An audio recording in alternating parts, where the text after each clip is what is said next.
And I All guess we're right. live. We are live. That's And we true. are live. If I can get the videos synced up correctly. Yes. Hello, everybody. Um, welcome to our new stream. As I'm sure a lot of you are aware, we concluded our Star Trek the animated series reviews of all 22 episodes a week before last. So we thought we would try something different. And I had a poll to let people vote on what they wanted, and it was neck and neck between Lost in Space and Batman the series from 1966. But it looks like people chose Lost in Space, so I thought, well, let's give it a try. If you're a fan of Lost in Space, I hope you enjoy these reviews. And if you have not seen it, I recommend it. It's a little piece of nostalgia from the 60s that I highly recommend. It's very popular in syndication, and it used to play daily just like Star Trek used to. And first of all, I want to welcome my fellow panelists. Gorilla Random Thoughts. How are you doing there, sir? I'm doing pretty good there. I did make it there. There, I had a invite down to the club there where I could have gotten free drinks and free dances, but I decided to spend it with you guys. And no, it had Oh, absolutely nothing to do with me having my kid tonight. oh, well, sorry to hear that. I hope this is just as fun for you. No, it's fine. I can go anytime. One of my friends apparently has friends down at the club, so that work at the club. Nice. So Sounds like a fun job. PvP, how are you doing there? Glad you could join us. Yeah, I'm glad. I'm glad I could join you too. Well, my boss is so awesome that I mentioned to her like a week or so ago that there was something I had planned for Monday nights.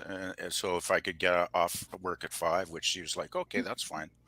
So just work a half day, work a 4-hour shift, and that's good enough on Monday. So I'm a happy camper. Yeah. Yeah, sounds like you have a great boss. That's fantastic. Yeah, she's lovely. She really is an awesome boss. She's just one of the sweetest people you'd ever want to meet. Really good people. Really good Nice. person. And lastly, but most of all, I want to say hello to the wonderful Antiderivative Jill. Jill, how are you doing? Hello, I'm doing wonderful. I think this is a really neat way to go over Lost in Space because you, pop culture and PvP, have seen this before. You saw it in your childhoods and loved it. And Gorilla and I have never seen Lost in Space, so we're watching this for the first time. yeah. So there Through was adult something eyes. Yes. Yeah. Go ahead, So there was Gorilla. something wrong with my screen though. When I went to go put the show on, all I was getting was different. I could see the picture all right, but it was just different shades of gray. I could get absolutely no color with it. Yeah, the first season was filmed in black and white. That happened just like with Gilligan's Island. Yeah. Well, And of that's where course, your sorry. go ahead, Jill. No, go ahead. That's Joe. where your imagination comes into play. I actually think the black and white works quite well in the first season. Actually, It does, but of course, PvP, you and I grew up in black and white, so we're yeah, adapt to it. yeah, And the I old actually, black and and we white appreciate TVs. it, right? Especially, there are certain things that when it comes to black and white, you can't top it, especially when it comes to like horror, mystery, thrillers, film noir, Mm, things like that. mm. Color just seems to, I don't know, it takes second place when it comes to things like that. And I admit, Lost in Space is a bit like watching Star Trek in black and white without the colors. But once we get to the second season, it'll really pop when you guys see what everything looks like in color. Oh, does it ever So, pop? so I got a question there. I do got a question there. Is this whole season serialized? The whole season is serialized. Pretty much, yeah. Okay. So yes, you have to watch the episodes in order for them to make sense. They Thing were is, based though, on the there is a beginning, middle, and end on most of the episodes. I think is there a two-parter in season 1? Pop, I can't remember now. Keeper. Yeah, that's the one I was thinking of. Yeah. Yeah, I think the Keeper Yeah, was a I did two-parter. notice that. It's like it is episodic and there's an end to the episode, but then it gives you the first few minutes of the next episode. And then Right. it says, meet us next time. Yeah, it's Right. like the classic cliffhanger in the old movie serials from like the 30s or 40s or whatever. Right. It was an old hook to get you coming back. It would get you all Yeah, excited and your heart pumping where you got to be back. You want to see how they get out of this predicament. Like pulp exactly. novels. Yes, Yeah. exactly. And I remember now, this was a year before Batman came out, so even Batman used the same format where it had those cliffhanger endings before each at the end for the end of each episode. Same bad time, same bad channel. That's right. And what's funny is you'll notice in the credits too that it's even a Western font they use at the end of this episode when it says, come back next week. It's Really? like the Western style. I thought was Okay. an interesting choice. I try to get everything in order here. I do have a book here for reference. The good news and the bad news is it's a very, very long, detailed book. So I won't be able to cover all the notes for each episode as we go along, but I'll be able to cover all the highlights of them and some of the behind-the-scenes things that'll help maybe fill in some of the blanks if you're new or if you don't know what happened. A little bit of the trivia. Because this is obviously they brought this cast together for the first time, and at the time when they put them together, they were all most of them were relatively already famous. June Lockhart had already been in several TV shows, and her parents were movie stars. Guy Williams had previously starred in a show called Zorro. Which I love. Zorro is very good. Yes, Bill Yeah, Movie. my first show I ever watched as a kid, actually. So it's got a special meaning for me. And it is in black and white. Yep. And even the kid actors, Bill Movie and Angela Cartwright, had already had a lot of experience. Bill Movie had been in the Alfred Hitchcock Hour as well as Twilight Zone, a lot of TV commercials, TV shows. Angela Cartwright was obviously for the older people in the audience. She was in an old show called Make Room for Daddy with Danny Thomas. That's right. And she had a sister, Veronica Cartwright, I think. Veronica Cartwright, who was at the time at the exact same studio starring in the movie the series Daniel Boone. Yeah, they were both actresses, so it was kind of cool. Yes, and Veronica, between the two of them, Veronica is the one that was actually broke out to be a really good actress when she got older. Angela didn't do much as an older actress, but Veronica did, and she is outstanding. Yeah, several movies of hers I can recommend. So the first episode we're going to cover tonight is, a little bit of background as well for those of you who are not in the know. Is this what's similar to this? There are a few similarities between this and Star Trek. So every now and then you'll hear me bring it up. But this was a year before Star Trek, and like Star Trek, they filmed a pilot the network liked, but the network said we want you to redo the pilot, and they had some suggestions. So with the suggestions, they said they went back.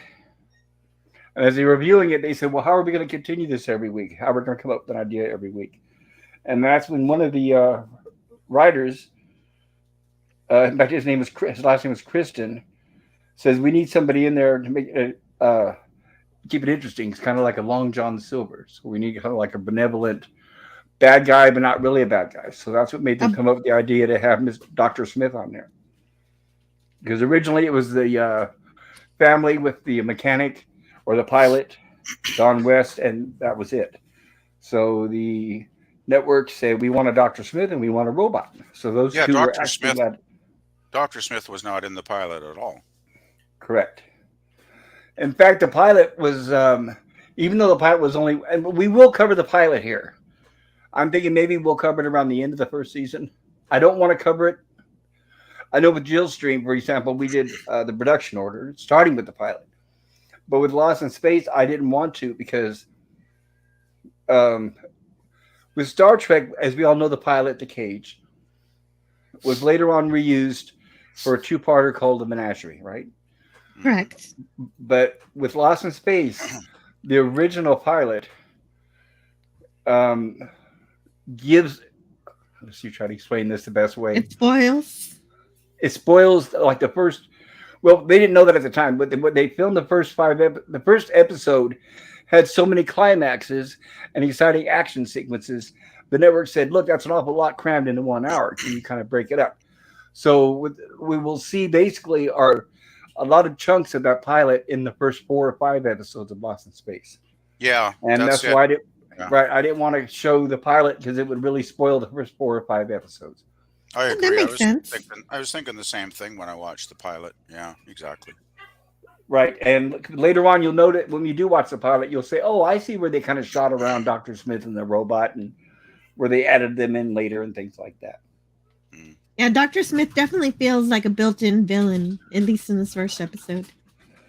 Oh, he does. And it's interesting, too, because they actually had other people in mind before him, including Roger C. Carmel, Harry Mudd Oh, himself. jeez. Wow, that would have been very different. And So he what turned was it the down. point of him, though? I didn't quite So catch the point. he was a saboteur. He was a foreign agency paid him to get on the ship and then sabotage the mission. But he wasn't able to get off the ship before it took off. Oh. That's the episode. Had they not originally planned to kill Dr. Smith off after several episodes? Well, what happened was Jonathan Harris, the guy who plays Dr. Smith, when he was rehearsing for the role, and after he accepted, well, I'm getting a little ahead of myself. The role was originally offered to Roger C. Carmel, as we all know, as Harry Mudd. He turned it down because he said he'd rather do something a little more comedic, and that if the show was actually bought by this network, he didn't want to be tied down to a series, because at the time he said he was very busy doing a lot of shows. He said he was guest starring on every show on television, and he enjoyed the different kinds of characters. Another person that was lined up for the role was Carol O'Connor, who later went on as Archie Bunker. Wow, I never knew that. Yes, he would have been a very, very interesting Dr. Smith, I imagine. It's really sad because Carol O'Connor was also tried out for the role of Skipper on Gilligan's Island, so he was actually trying for years to get a show off the ground, and it wasn't until All in the Family that they found a show that he fit and that it fit him so well. And as we all know, good thing for him is that's a show that really made him famous. Oh, yeah. And he was a superstar with that show. Yes, he was. Even though he was already a famous star in his own right, that's the one where he really took off as Archie Bunker. Yeah, he was perfect in the role. I'm skipping through my pages here, trying to remember everything. Oh, here.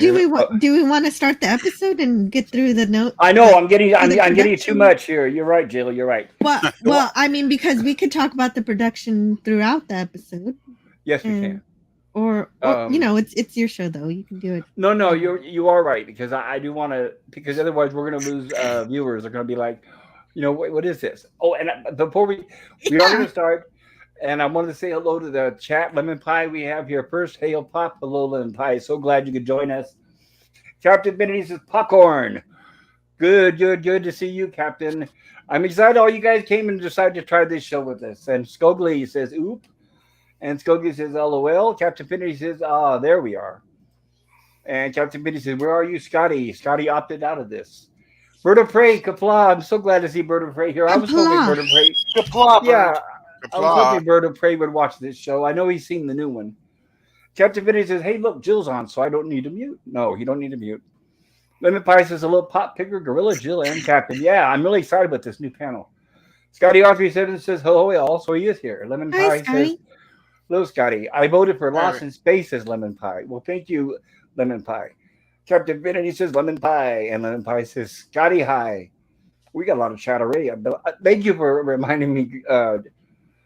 Keep on track there, Jill. Lemon says Scotty. Well, you have lots of fascinating stuff, but I think it'll be good. It'll be good to talk about throughout. Yes, and I need to shut up at some point. Lemon Pie says Lost in Space Work Regulations of Canada. Scotty says new mic sounds bitchin'. Somebody's got a new mic? That's cool, though. Oh, well, congratulations, Jill. And you sound nice and clear. Thank you. Lemon Pie says, that's cool, though, Picker. And Cat Spitty, what's Lost in Space? Also, what's today's show about? Not far from the near future from 1965, but it's now in our past. About an overcrowded planet and a family going to try to find a new home. Scotty Osby says the show should be called Get Lost, a Lost in Space retrospective. Captain Finley says Schindler's List was black and white. Apart from that red bit with the little girl with the dress. Scotty R37 says, really? Serialized? Strange. Not for the day, Scotty. A lot of things were like that back then. Captain Finity says, were there B plots? Uh, yes, there were some B plots, but back in the 60s, B plots were very rare. The only time you saw them were they were strictly relegated to soap operas on daytime television. Scotty R37 says back then it was a hook. Now it's Bill Mooney. And by the way, most of the cast is still alive, everybody. Surprise, surprise. Even June Lockhart. Captain Finity says, is pop culture going to be reading extemporaneously? I hope so. Yes, I am. But there is so much information. I was telling the panel backstage that I won't be able to cover it all. So I'm going to just kind of do the highlights. Ola Greg, warning, warning, arms waving wildly. Good to see you, Ola Greg. Glad you could join us. Scotty R37 says Clerks was in black and white. Captain Finity says, thanks, Randall. Captain Finity says, yeah, Picard ain't in it. Good, no, thank goodness. Scotty R37 says, space lost, wrong direction through the cosmos. Sexist pigs in space. Well, I don't know about that. I think the Muppets were a completely different show. Scotty says, Mr. Dr. Smith, played by Gary Oldman. I prefer the original Jonathan Harris. Order Greg says, too goody without Dr. Smith. Captain Vinny says, bring me everyone. Scotty says, spoils that they get lost. It's in the title. Wait, what? They got lost? Says Captain. Lemon Pie, Scotty, how does it feel to be down here? Ola Greg, Smith and the Robot would have been a good buddy cop series. Yeah, definitely a comedy, probably. Captain Vinny, you're going to attack them? Lemon, I'm happy to support the show, but I do not have many hoots to give Lost in Space. Ola Greg says the chat is YouTube royalty. Yes, they are, and I appreciate every time they come. I haven't seen the series yet. I have interest, says Lemon. I definitely recommend it, Lemon. If you have not seen it, please try to obtain it. If you're not able to, everybody out there, I can host watch parties previously before our streams. Scotty says, Greg. Lemon Pie says, but also I support Pop always. Well, thank you, Lemon. Captain Finity, if you're in the chat, you ain't nobody. Yes, you are, Captain. If you're in the chat, you're everybody on my stream. What? No, you misread it. He said, if you're not in the chat, you ain't nobody. Oh, yes, if you're not in the chat. Thank you. Thank you. Thank you, Jill, for correcting me. And I apologize, Captain, for the misreading. Lemon Pie says, Jill running the panel now. Yes, Jill's always the master of the show. Lemon Pie says, okay, I retract the above. Not so much as with Star Trek. You guys are, you and PvP are the experts. I think, Jill, the more you warm up to the show and start to, it's like wearing a new pair of shoes. I think once you start to feel a little more comfortable, you'll be right at home with the rest of us. Yeah, it doesn't take too many episodes to get familiar with the characters, and so once you get used to the characters, it's all good. Ola Greg says, hail, Scotty. Lemon Pie, hail, Oiler. Lemon Pie, Scotty, you will all be given hoots or else. And welcome Edge of Time. Vote for Pedro and all your dreams will come true. All right, a lot of chats we just got through, so let me give Jill the spotlight. We're going to start the stream here. Cool. And here's our slide. And just a quick note here. The first episode is called The Reluctant Stowaway. It aired on September 15th, 1965. Yes. And the thing about my notes for this episode is it's mostly an outline. So if you've got some details you'd like to add in the story or any dialogue or anything, you can interrupt me. Okie dokie.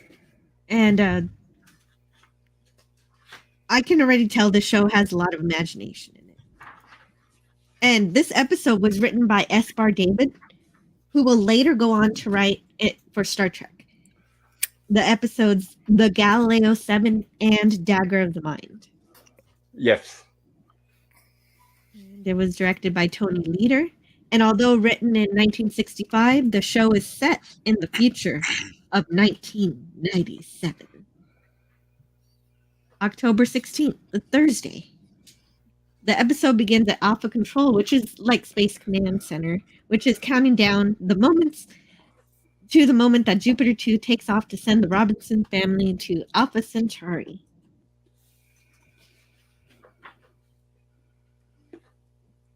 And also, like I said, what we see is a pilot that was reshot because the network requested it. And coincidentally, the retooled first episode of Lost in Space began filming on the same day that Where No Man Has Gone Before. The second pilot for Star Trek had its first day of production. Oh, neat. Interesting. Yeah. The basis for this mission is that Earth is becoming too crowded, so experimenting with sending a family out into space is humanity's first step to populate the universe. So Oh, they speaking of, started. Oh, sorry. All I was gonna say is they started that mumbo jumbo 60 years ago. yeah, 1920, yes. yeah, and we're getting 30s. pretty crowded now, for real. It's only 8 billion people. We still got plenty of room for about 4 billion more. But I think that when we actually do colonize space, it'll be more like The Expanse, where we colonize our solar system first. But I think but of course, it's more exciting to go to another star. Yeah, it'll be baby steps, I think, first. So the Robinson family have to. Oh wait a minute. You probably want to talk about this. Here's This the is Jupiter 2. This is the Jupiter 2. In the original pilot, it was called Gemini 12. That's a very small model. Well, there were different, just like with the Enterprise and Star Trek, they had different shooting models. They had largers and they had smaller ones for action and faraway sequences. And I wanted to mention that Guy Williams was paid $2,000 a week with his show. Jonathan Harrison may have been seventh billed, but he was the second highest paid with $1,750 per episode. June Lockhart was given $1,500. Mark Goddard got $1,250. Bill Movie received $1,000. Marta Kristen and Angela Cartwright were paid $850 each. And Bob May, who played the robot but got no credit, took home $350 per week to play the robot. Oh man. Yeah, I've got a little bit of background on him too. He was a sweet man. He made after Lost in Space, they actually had Lost in Space conventions similar to Star Trek. And unfortunately, I was never able to go. Of course, now my phone starts ringing. I need to mute it. So the Robinson family have to undergo physical tests to make sure they're ready to handle being frozen into suspended animation for 5 years. For the 5 years it's going to take for the Jupiter 2 to reach Alpha Centauri. And I find it interesting that the Jupiter 2 seems to be powered by atomic motors because, well, if you watch Carl Sagan, there's one episode of his journey where he talks about a real life spaceship, interdimensional spacecraft design. It's just, it's just on paper, but the idea of it uses atomic power too.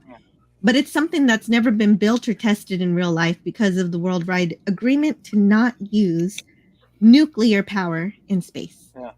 So this thing could go just under light speed then. I don't know if they actually ever said how fast. Well, Alpha Centauri is 4.1 light years away. I know here. And it's going to take 5 years. Right. Well, that's why they have the suspended animation, which they'll be showing here soon. So they were assuming that they were going to be asleep most of the time. And Yes. they don't have, obviously, it's not, their engine's not called a warp engines. Theirs is called hyperspace. And I'm tempted to skip over the fact that it has automated pilot control because that seems like, of course it does. But that would be something that's more high tech to somebody watching this in the 60s than today. I'll have one little nitpick here when we get to it here shortly. Well, I think the reason why it was the automatic control was because the family was supposed to be asleep. So I think that Alpha Control was guiding it on the launch and then perhaps towards its destination before what happened, perhaps. Yes, that makes sense. And the main hub for activity for the ship is governed by this robot who's in charge of the environmental controls. And also it's going to be in charge of exploration once they get to their destination.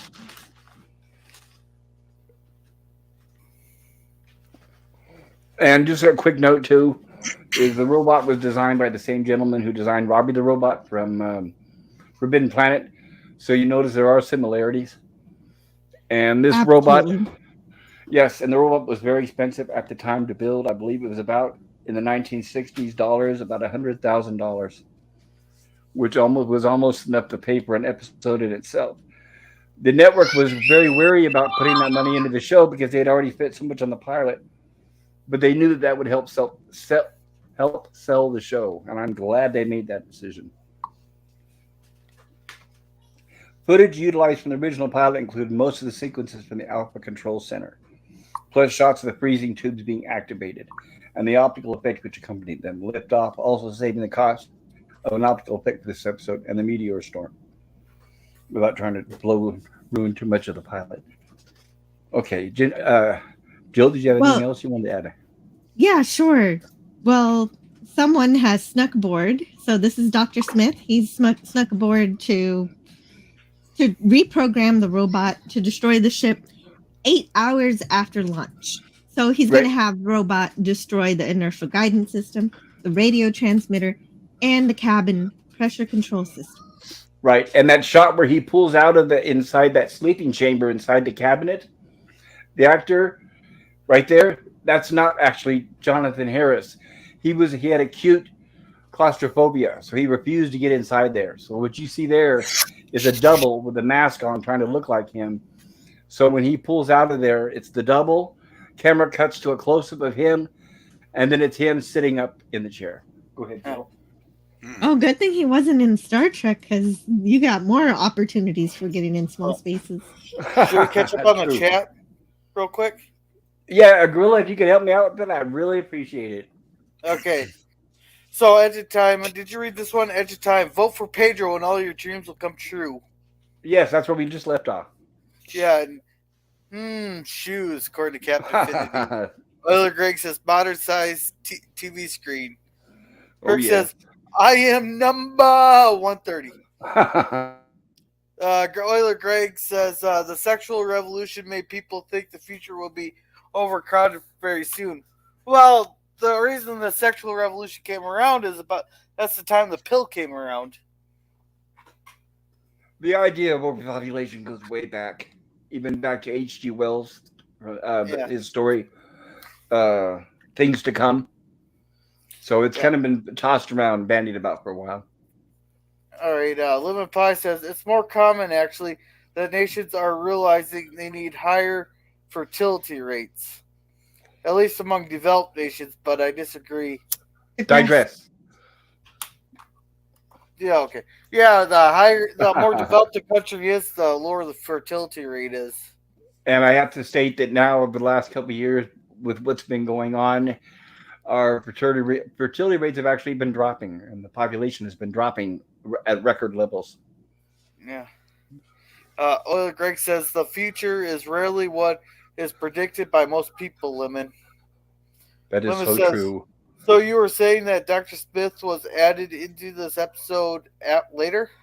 That's correct. They filmed a pilot without Dr. Smith and without the robot. And NBC said, nope, we like the idea of the show, but we want you to add a protagonist and a robot. So they went back and they shot the scenes with Dr. Smith and then added them in with editing. Okay. Wait. Yeah. Euler Greg says, indeed. Hey, how's my mic sounding? Because it's sounding weird in my one headphone. Sounds okay to us. What do you guys think? Sounds okay here. By the way, how do I sound? Is my volume level at a good level? No, you're good. It's just sounding weird in my one ear here. Yeah, it sounds but okay. It's only when I talk. It's only when I talk. Okay. That's weird. Herc says, danger is my middle name. Euler Greg says, my robot regularly goes berserk. Darn robot. Darn robot. Well, Euler Greg, that's because you're using the Bing AI. You gotta go with chat. Or didn't you hear about the Bing AI going all nuts and threatening people whenever they tell it's wrong? Yeah, right now everybody's using that doing chat that already? PPI or whatever. Yeah, I think he's having It's trouble. only been around for a few weeks and it's already tired of our crap. Right, already tired. Exactly. It's actually telling people off, Jill. Yeah, tell the Bing AI that it's wrong, and it'll go on a tangent telling you you're wrong, and it'll start threatening you. And it'll tell you you need to respect me more. Yeah, that's hilarious. There's Skynet in the making, right? Yeah, and they want to give AI more control over our lives. Yeah, what a great idea. Eh? Yeah, it's not like they're gonna let us vote for it. Holy crap! This is Herc says you are not supposed to go swimming for 1 hour after launch. Launch. That's Launch. why I always Yeah. say thank you to ChatGPT. Eventually. I I've don't heard of use it, it but 'cause I haven't tried it yet. I'm not using it because I don't want it to get pissed off at me and tell the toaster to go jump in the bathtub while I'm taking a bath. Phantom Boomer, welcome. Lots of sets were shared amongst the Irwin Allen shows, Voyage to the Bottom of the Sea, Time Tunnel, etc. Yes, thank you, Welcome, Phantom. Canadian Spider-Man. Hey, There, hello Spidey. Great to see you, to you all. Spidey. Thanks, buddy. Thank you for joining us, Spidey. Canadian Spider-Man says, "Lemon pie, hail to you too." Hi, Canadian. Hi, Phantom Boomer. Phantom Boomer. Hello and Looks like hail to you, everybody's saying Phantom. hi to everybody. And Lemon Pie. Oh, Canadian Spider-Man says, "At Phantom Boomer, this country has some really good dive spots. Incredible. Thanks a lot." Then Lemon Pie says, "I don't even allow Alexa around me." Same here, That, same here. yeah, that's funny. I don't mess with Alexa either, but for some reason I'm talking to ChatGPT. Well, I guess. everybody's using it. I guess maybe I should try it. It seems to be popular. Just be careful what you tell it. Be careful. Yeah, good idea. Yeah, smart. And a quick note, though, Dr. Smith on the left, over his left shoulder, in the background, you can see that console with the lights lit up. If you'll be able to get a better look at it here later on in the episode in the series, but you might recognize it from many shows, like brought up earlier, including it was also in the Batmobile. It was also the Bat computer, or sorry, the Bat Cave in the '66 Batman series. Those were very popular Nice. back then to be used as computers for TV shows and movies. Hmm. Well, here he's trying to convince Dr. Smith's trying to convince the security officer that he's only checking the helium nitrogen ratio. He does this several times throughout the episode, but the officer says he still needs to turn the doctor into the main officer. And so, since this guy is just in the way, he gets shot and shoved Well, he down karate chopped the down garbage can. on the back of the neck. In Yeah, fact, the network even spoke up and said we don't want him killing anybody because we know there's families watching. We don't want it too grisly, so we'll make sure that it does not show the security guard dying. So that was Dr. my Smith question. Dr. Smith gave him a karate chop on the back of the neck, which supposedly knocks him out, makes him unconscious, tossed into the waste disposal, out of the Jupiter 2 and into a garbage can, which is at mission control. So we're assuming he's just unconscious within the waste disposal bin. Yeah, it's not supposed to, and that's not going to kill him at all. No, not Right, I couldn't determine whether he was dead or not. So I Right. didn't think he was just knocked out. I mean, I wouldn't for sure. So now I know that he's just Yeah. knocked out. I don't think they wanted Smith to be too dark. I mean, they liked him as an adversary and a bit of a villain, but he wasn't really, really, really dark like some bad guys. No, in fact, in the original script, okay, this is something you won't see also in the show, but I read in the book. In the original script, when they're landed on the planet and they have a force field around the Jupiter 2, Dr. Smith pulls up in a vehicle outside the force field with a female. And he wants to get through the force field to the Jupiter 2, but he doesn't know if he can. So he tells the girl to get out of the car and go pick flowers that are within the force field. And her not going or not knowing gets out of the car, walks into the force field and gets vaporized. And he just calmly drives away. And the network said, no, we can't have that. So they wanted to temper how evil he was. Yes, they and they also mention here that they want to keep everything apolitical. So even the organization that Dr. Smith is speaking to over this little walkie-talkie or whatever it is, they wanted to be very, very specifically clear that it was not the Russians or the Chinese, because back in the 60s, all television was given orders by the networks to be apolitical, unlike today. Right, exactly. That's also why Star Trek used alien analogies for those other nations. Yes. And here we find out that the doctor reports to some organization called Alias Aeolus 14 Umbra. Aeolus? Yep. Aeolus? Well, we don't know if that's the name of the organization, but that's his call sign on the radio. Aeolus 14 Umbra. Oh, okay. Yeah, I don't know either. Anyway, right, exactly. That was my question too. What nation is he from? I kept waiting to find out, but now I Right. know They I'll never intentionally will. keep that right. They intentionally keep that vague because they didn't want to Yeah. upset any nation, and they didn't want to come up with a fake name because that would have been too comical. That sounded like a code, like he was talking in code instead of actually calling like for the actual organization. It could have been. It Yeah. could have been a code in case that the signal was being picked up by someone else. I thought it was a code name when I watched it. Yeah, very clearly so. Right. Without giving away his real identity. Exactly.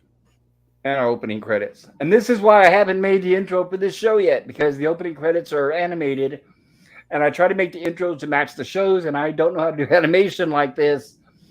So I'll come up with something. It won't be animated, but I'll come up with something for next week, I promise.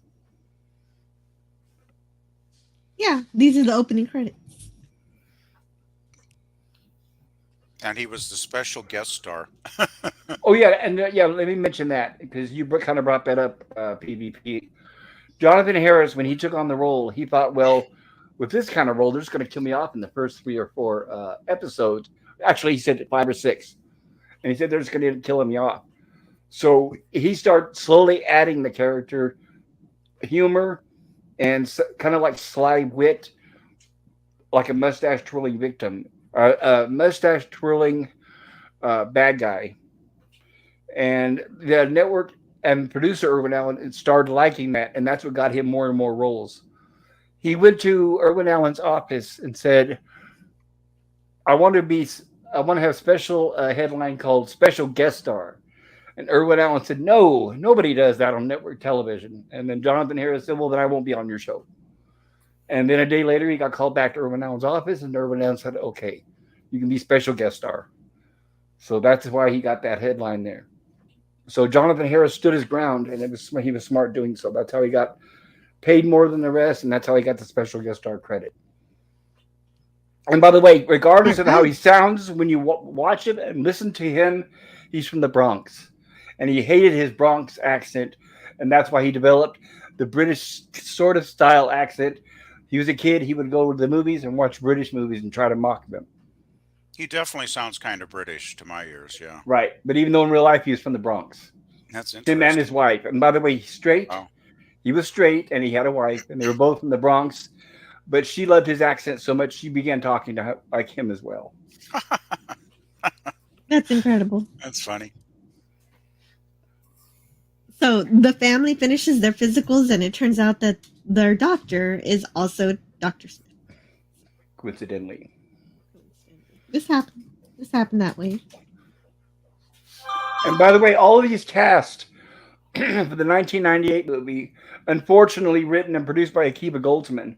Everyone was alive except for the actor who played John Robinson, Guy Williams. He had passed away, unfortunately, in South America.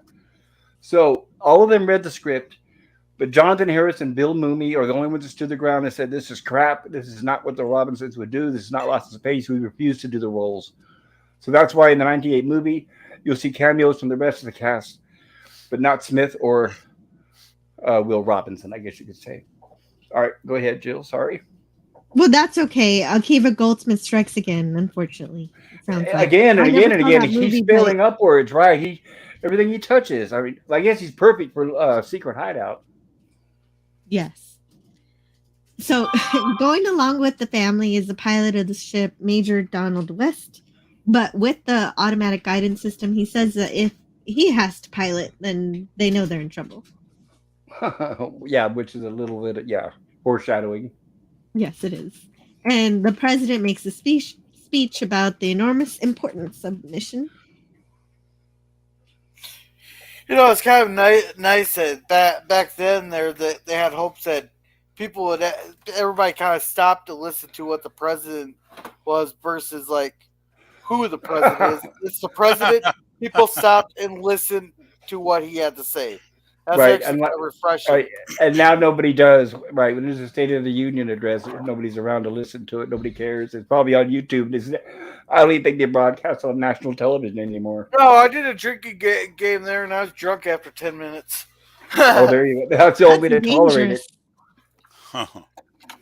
Like, don't forget too, this is only several years after JFK was assassinated, so I think that was something that kind of pulled the country together, Yes, and they kind of still had respect for the office back in those years. right. In fact, barely a year and a half after he was Yeah, it assassinated. wasn't long, exactly. Mm-hmm. Yeah, this was 65.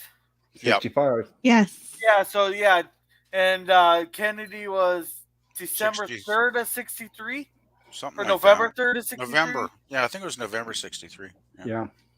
Yeah, November 3rd or something like that. I think I could Google it, but I'm lazy. Yeah, in Texas. Yeah, in Dallas. So they complete some final checks of the power systems while the family and Major West enter their suspension tubes. With a minute left until the ship launches. So even though the tubes still look empty, like when they're in them, we know they're working because of the cosmic glow that they're gonna have. Yes, the cosmic glow. So that's the science fiction episode. Right, But and Marta Kristen, who played Judy, in the notes, she said it was very difficult for them to stand still, to appear that they were in suspended animation. that makes sense because there's nothing in the tube; it's just them standing there. Yes, you're right. And they didn't use still image, so it was actually, they said freeze. Irwin Allen was on the set. He was producer at this point, but he was on the set for these scenes here because he wanted to make sure that everything went right. All right, should we catch up on chat here? There's a lot Sure, of thank it. you, Gorilla. All Thank you, right. Gorilla. Canadian Spider-Man says to Scogli, hello, once again, good to see you again. Phantom Bomber says, been inspired to do some research. This robot and Robbie were designed by the same person. I didn't know that. Absolutely, yes. Both beautiful designs. Yeah. Don't do it, Pop. Stay pure. Thank you, what Lemon that's Pie. I referring will to. do my best. I don't know what, I can't remember what it's referring to. Says, if you add 5 or 6 layers of deceptive misdirection, you can get it to say some really wild stuff. Chat TV. Oh yeah, Yeah. I think Lemon Pie was talking about Chat GPT. Yeah, there's some workarounds to the Chat GPT, or else it'll give you the woke answer if you don't word your stuff right. Of course. But Canadian Spider-Man says, "No Alexa here. Get her to fire photon torpedoes." Which reminds me, I gotta apologize to my neighbor because I told I said, "Hello computer, now fire or the TV said, "Hello computer," or said, "Computer, fire photon torpedoes," and now my neighbor's truck's gone. Yeah, it didn't come out right. Hopefully, it was a clunker. I totally butchered that. We get the point, though. Yeah, that guy was the red shirt of Lost in Space. Yes, he was. Yeah, back in the 60s, a karate chop could knock you out. Hiya! I know, it's funny as in real life, Picard would be like, "What'd you do that for?" Yeah. Phantom Bomber says karate chops were super popular back in the Napoleon Solo used them a lot. Yeah, from Man from Uncle. Man from Uncle, yes. Okay. Magic Time. I was talking to an AI, but she ghosted me. Now I just float around and say boo. Well, don't forget, Dr. McCoy used a karate chop on the episode we're going to be watching tomorrow. Yeah. It's Magic Time, it's pretty bad if the AI ghosts you. That would be my luck. Scogli says, I guarantee you that the devs learned some patches from my work. My projects have been purged twice. Ooh, interesting. Myth was good evil. Scogli says lawful evil. Lawful evil. Scogli, you are making it stronger. Lemon Pie says creepy Brit Nation. Finity says chaotic neutral. Scogli, yep, I take every opportunity I can to sculpt and help our future overlords in education. There you go. Your Edge of Time says your entry has failed to land on the alignment chart. Chaotic neutral. Lemon Pie says, Skogly, they can install you as the ruler of Canada. Phantom says Harris was pretty smart about that. Yes, he was. Person says, I didn't properly say hello to Captain Finity. Hi. Lemon Pie says, whoa, he's from the Bronx. Wow. That's right. Grew up poor. Canadian says, hello to you, Captain Finity. Good day. Captain Finity says, Herc Spidey. Phantom says, Guy Williams' name, birth name, Armando Joseph. Yeah, I was gonna wonder, did someone seriously name their kid Guy? Like, did they hate him or something? I know.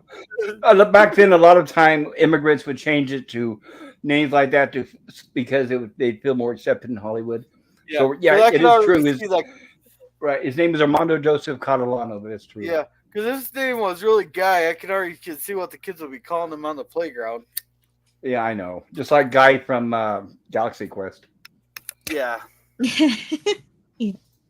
All right. Edge of Time says, friend computer can always spot a commie mutant traitor spy belonging to the secret society is strictly forbidden citizen. November 23rd, 1963. There it is. I had the 3 right. Fascinated. I had the year right and I had the 3 right. Now Herc says November 22nd, 1963. Captain says, I yield on date. Captain says, back in my day, we used to remember things. I know, even phone numbers. Yeah, but this was 60 years ago, so if I'm off by a week or so, I'd call it pretty damn good. It happens. It's normal. Herc says, I have driven down that road on Delaney Plaza many times. Creeps me out every time I look up at the 6th floor and think, well, I was just 6 years old when we went to the X where he was shot at. We were down in my uncle was down there in the Dallas area, and we drove to. He showed us where Kennedy was shot at. Now, if you're standing on the street level looking up at that window, is it marked in any way, or does it look like all the other windows? I'm not sure. Is there a museum in the book depository now? About that? I don't know. I was 6 years old when that's all. And I haven't been there myself. So I guess I heard something years ago that they might have put it like a museum about. Yeah, I doubt that Kennedy. room. I doubt that room's still being used publicly. Yeah. All right. Let's see. Phantom says, I remember the JFK assassination. They pulled us out of class. Everybody freaked out. Yeah, I remember it too.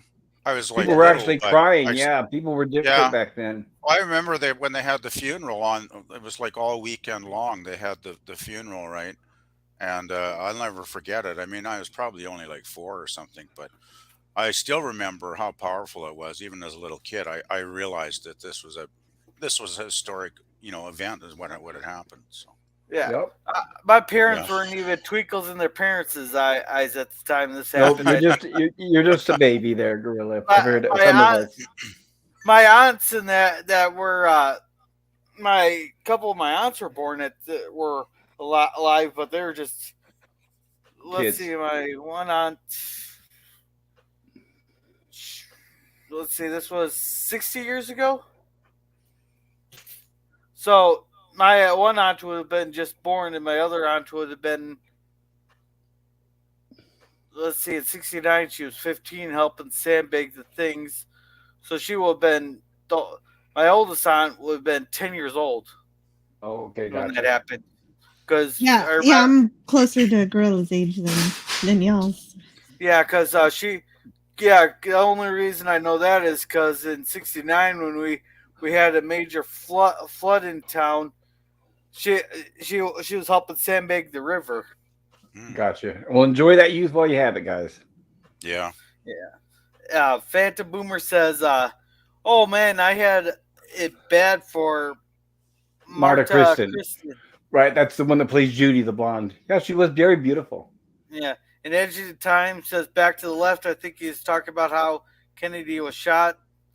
Says Lemon Pie says I can get real women to ghost me. I don't need AI for that. Hellcat Affinity. Ew. Yeah, but Lemon, you just need the old gorilla charm. It says Captain Fitty says, I got 50 says any chart that has lawful evil also has chaotic neutral. Captain Infinity says Boomer. Guy was different in the 60s than it is now. yeah. I had Patrick Bateman's character, and he is just down the most Dress me down. And then everything was deleted. It was really creepy. And holy Patrick crap, I'm Bateman. not going to be able to. I don't know if I'll be able to keep up with chess tonight. What the fuck? Well, we can help you. There, Yeah. I didn't write Boomer. It's not in my nature. Yes, museum. Yes, window. What is marked? And yes, the street is marked at the next where it happened. Okay, interesting. Oh, I was saying hello to Phantom Boomer. Lost track of my own chat there. That makes more sense. Yeah, there is a museum up there. I don't think the window is marked as seeing it from outside. Damn, PBV, I'm old enough to be your older brother. Interesting. Captain 50 says 69. And Everyone's says, favorite number. Says, well, you can see the boxes stacked like they were that day at Limit Pie. All right, now we're all caught up. Hooray. Thank you, Gorilla. And now we have our countdown for the Jupiter 2 as it gets ready to launch. Yeah, Dr. Smith left the ship too late. He couldn't leave the ship, actually. Yeah. Right? No, He was fiddling around.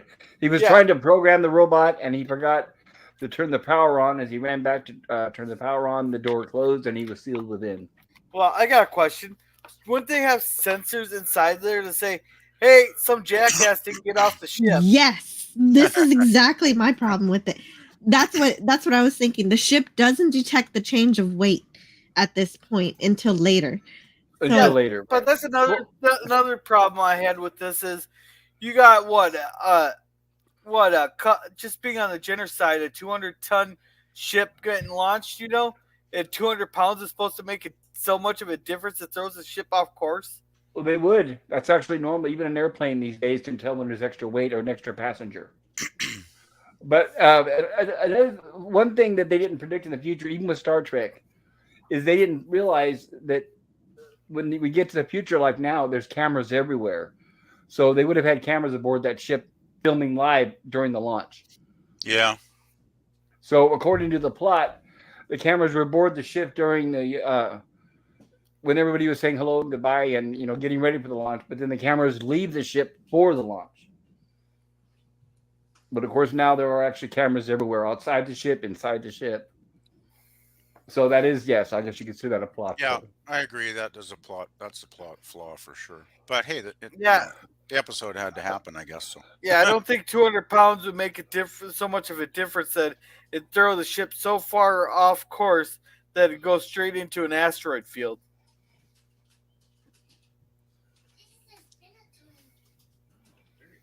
And here we have the narrator who is basically reading about the ship as it launches. Yes, the spaceship is now passing through the point of maximum dynamic pressure. So, in a last-ditch effort, Dr. Smith tries to call his people, but of course they're probably too far away to respond, even if they're able to receive.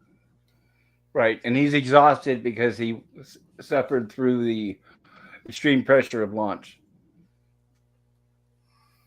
Yeah, realizing he's stuck in the ship, Dr. Smith tries to turn off the robot power, but doesn't realize that he didn't turn it off all the way. So now the robot registers an incomplete circuit.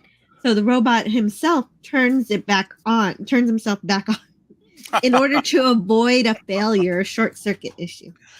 Naughty robot. There you go. That's fun. And so in more desperation, Dr. Smith tries to call Earth, who realizes only now, Earth realizes that there's an extra 200 pounds on the ship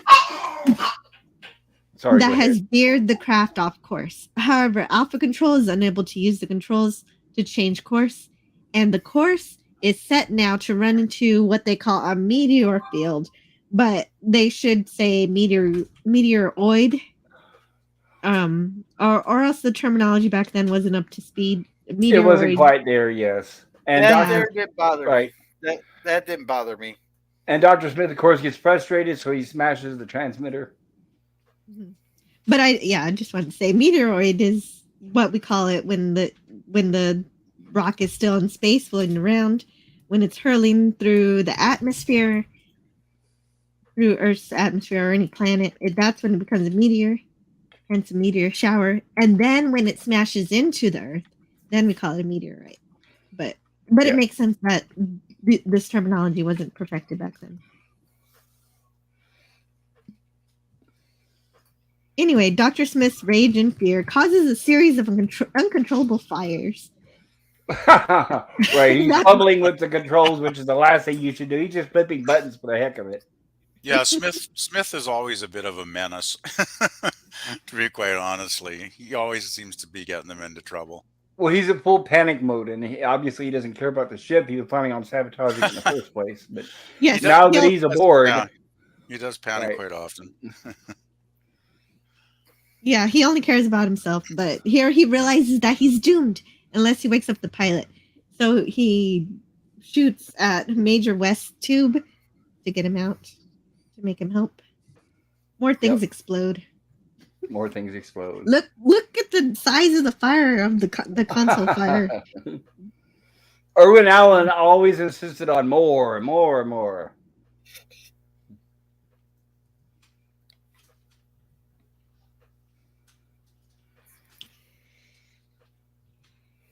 And so he wakes him up to get him to help, to figure out get him to fly the ship. Right. And here we are, where he's a little groggy at first, but then he wakes up and realizes what's going on, and he wonders why Smith is aboard the ship. Yes, but he's too busy trying to fly to really confront him. Yes.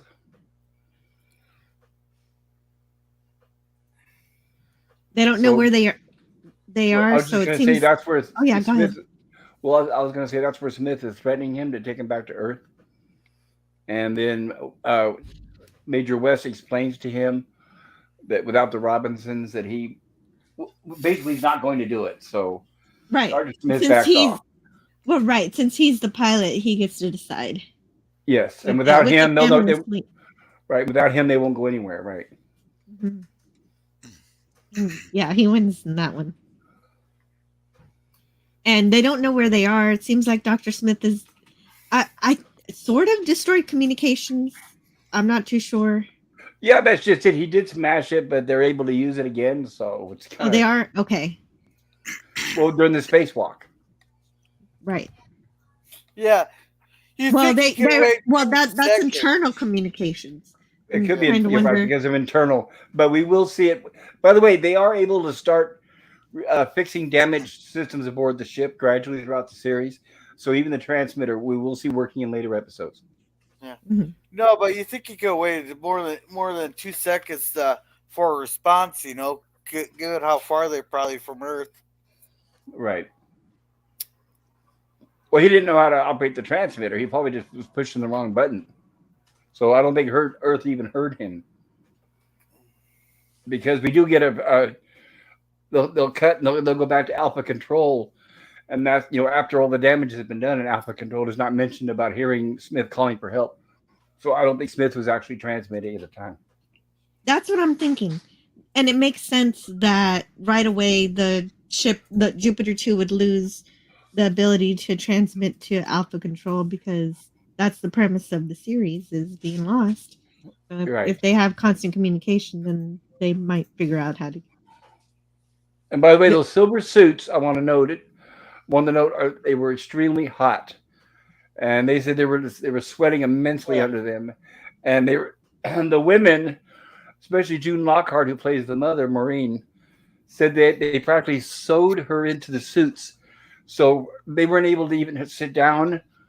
Because the suits were so tight, they had to actually have leaning boards for them to rest on, because they weren't able to bend their knees or their waist. That's outrageous. And wow. I'll have a picture to share that shows that. Oh, I forgot to mention. Hey, look, the burrito people. That's the burrito people.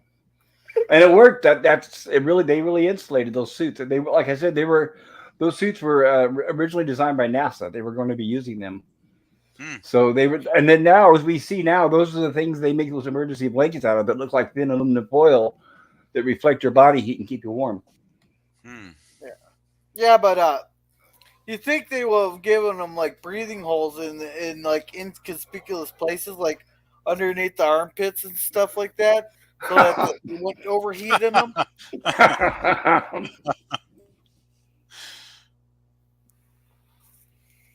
So it's almost 8 hours since lunch. And of course, Dr. Smith knows that's not good. Right. And they might be able to repair the inertial navigation, but they have to turn off the gravity in order to do it. So all the kids have fun with that. But Dr. Smith doesn't have as much fun. Right. He's trying to disengage the robot, but unfortunately, he's having trouble pulling the power pack. Yeah. For those of you who don't know, the power pack that is attached to the side of the robot is required for the robot to work, and also to program it. You pull the power pack so that you program the robot, and you push the power pack back in. Oh wait, did I miss the asteroid field already? Yep. Oh, Oh, did I not I get know the it's that- asteroid field? Yeah, you caught a couple glimpses of it. It Okay, was I was going on gonna while say- it was the asteroid field was going on while they were in the freezing tubes. Remember, the ship was rocking back and forth. Okay, because I was gonna say that's a really nice. Right there. There they are. Oh, you didn't get the close up, is what it was. Okay. Well, if you were wondering, they- if everybody was wondering, yes, the asteroids are made out of balls of aluminum foil. So there. I was about to say it has a nice aluminum foil effect. Yeah, they were aluminum foil. Yes. They're in the meteoroid field here. Yes. That's right. Meteoroid field, not asteroid. Sorry. Asteroid, meteoroid. I guess we don't care. But yeah, there's from outside the ship. Hey, wait, I got a question. If they're supposed to be in cryostasis there, where's their food at? They don't need it while they're in stasis. Yeah, they're essentially frozen meals. If you're gonna have to call them burritos, they're frozen burritos. And all their food is you'll see they have a dining area down below in the lower deck that has all their food containers. Okay, because they weren't. Because Phantom Boomer is pointing this out. If someone wants to catch up on chat. Oh, well, if you want to select it, we can help you read it if you'd like. Well, I got the one where we left off selected. Back then, they had detectors that told you if you had an effeminate man on board. Trans alert, trans alert. Oleg Greg says helicopters are very weight conscious as well. Yes, they are. They can tell. Phantom Boomer says that lemon pie. Haha, I think that's a laughter. Yeah, that's like silly face. Silly face. Oleg Greg says total weight and balance of load is vital. Yes, it is. Oh. Oleg Greg says otherwise you crash into the sea trying to get off the oil rigs.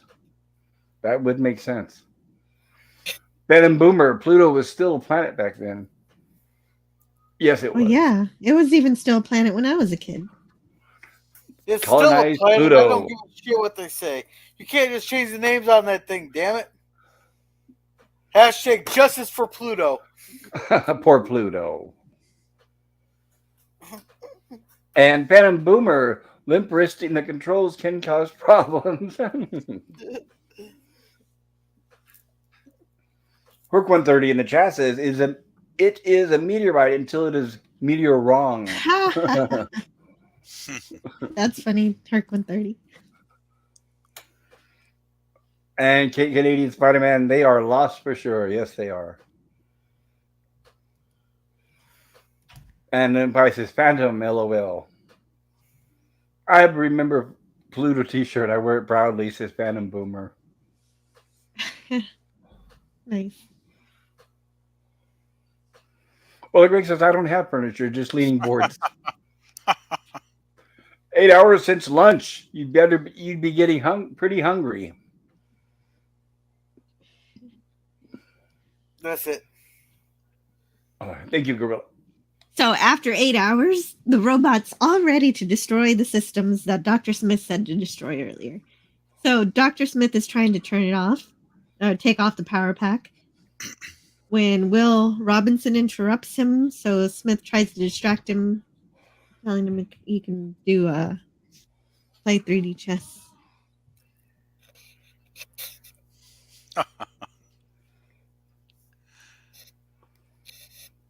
Will tells him everyone knows he's lying about why Dr. Smith is a stowaway because the helium nitrogen intake valve is on the upper level.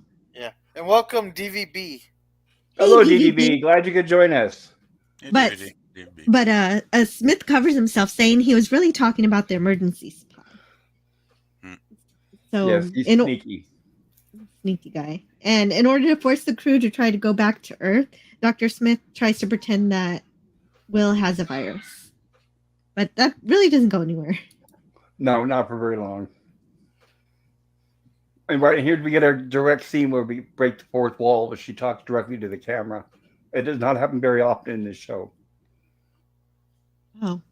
Well, the Major doesn't want to board a $30 million mission, and Maureen doesn't want to put her family into undue danger. So, but Dr. Robinson doesn't want to turn back until they've checked all the systems first. So And he they're reminds her that having that remember drama. we right, and he reminds her that remember we agreed on this before the mission that we would have dangers pretty much. Right. And the robot is intent on carrying out Smith's original orders, and any attempt to change them now fall on deaf ears as the ship goes into hyperdrive and out of control. And we get the robot defending itself with electricity. And I want to mention a word of note here. Anybody who's seen this show knows, and for those of you that have not seen the show, is during this scene the robot legs separate and it walks.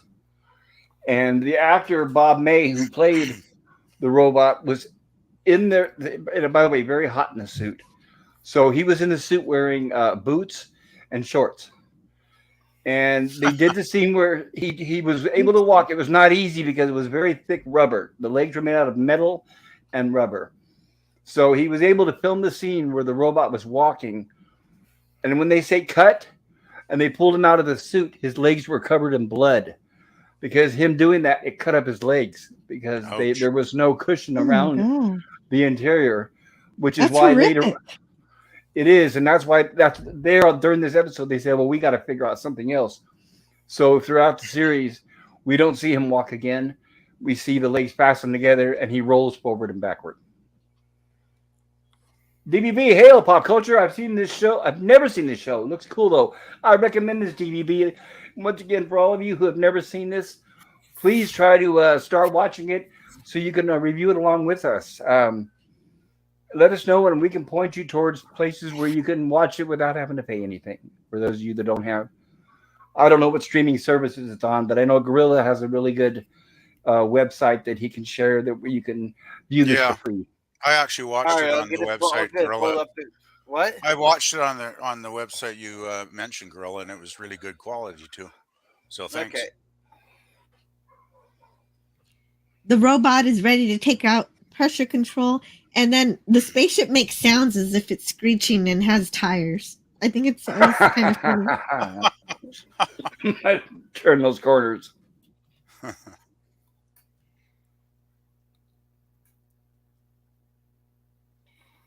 And then everybody fights the robot. During this scene, Irwin Allen used a bucket and a hammer, and he would bang the bucket and say left. And then the camera would swing right. The people would go left. He'd bang it again and say right, and then the opposite again, and again and again. That's why he wanted to be there for this scene, because he loved banging on that. And by the way, it was a beatable bucket that he had used many times. After he filmed this scene, he took the bucket and went back to Voyage to the Bottom of the Sea set and continued there. Oh, jeez. I think it's interesting that the robot only uses its electrical charge on one person. For the rest of the scene, it doesn't do that. No, it doesn't. And he uses it sparingly throughout the whole entire series. Yeah. They're scared of that robot, man. I could just go up and just Chuck Norris kick that thing and it'll knock right over. That's what I was thinking. I was thinking that those girls are behind it. They could have easily just tipped it over like a cow. I know you guys would think that, but they do establish that the robot is actually very heavy. So I think it would take a lot more than that to knock. You would probably have to hit it with a car to knock it over. Uh-huh. Oh, okay. So it's much denser than it looks. Yes, much denser. As an actor in a suit, yeah, sure you can knock it over. But the way that the robot is supposedly designed as part of the plot, it's very heavy, and there's a lot of mechanical hardware in there. Well, you can wear that thing you can wear that thing's batteries down by walking very slowly in a circle around that center thing. It actually, the robot was designed to. The power supply on the robot would last actually a long time before needing recharging.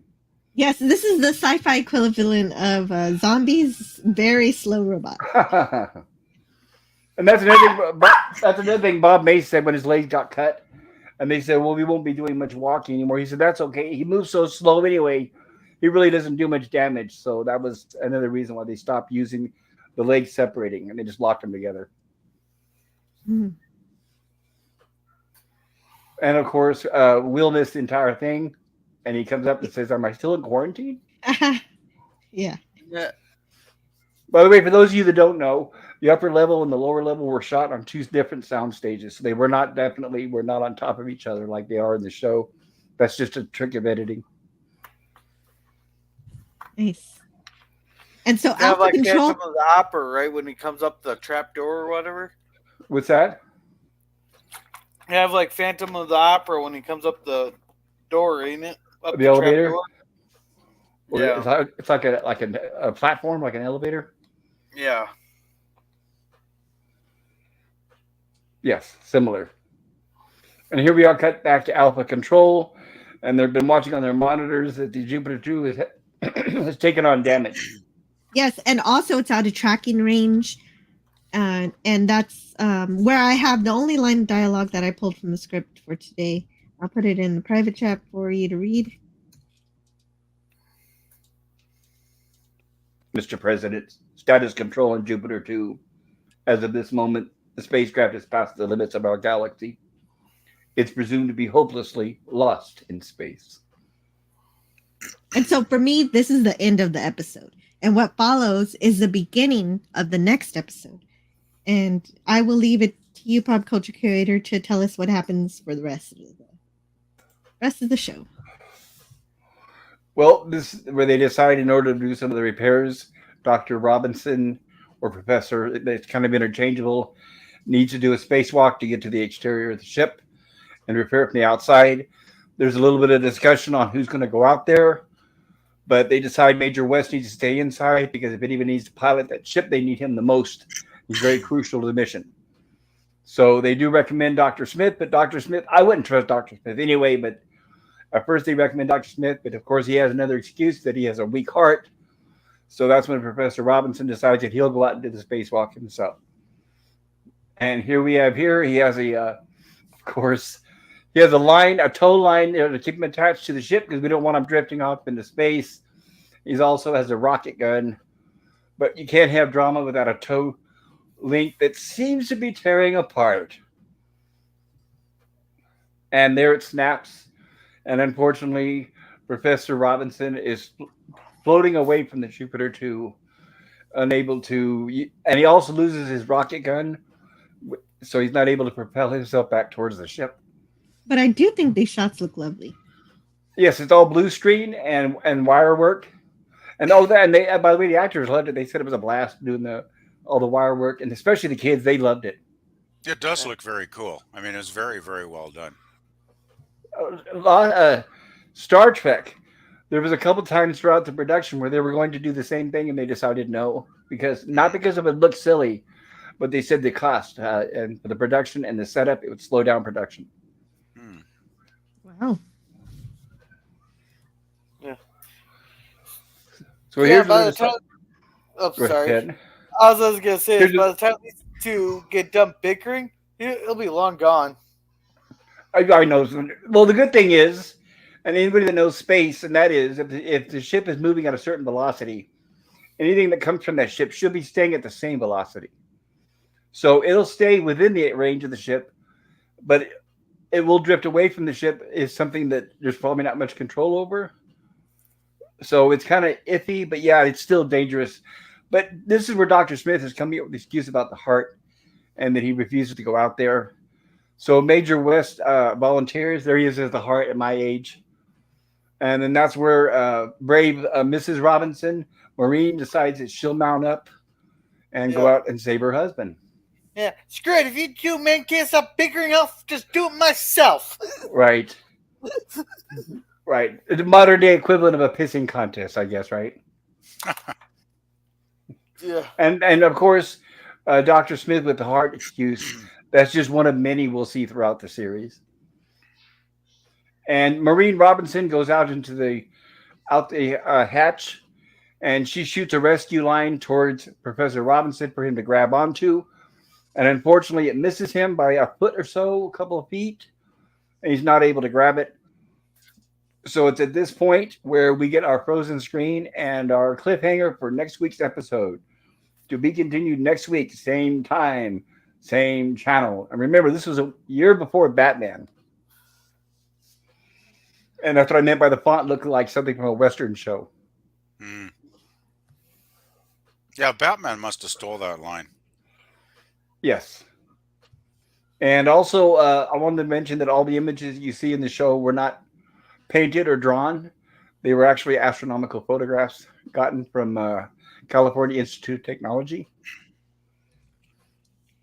You know, I did notice that Nebula did look beautiful, so it makes sense that was a real one.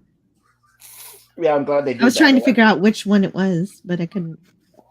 Oh, I'm sure you have it in your book somewhere. I do. There's so many pages to go through here. Oh yeah, and I wanted to share. Let me share this really quick here. Bear with me, everyone.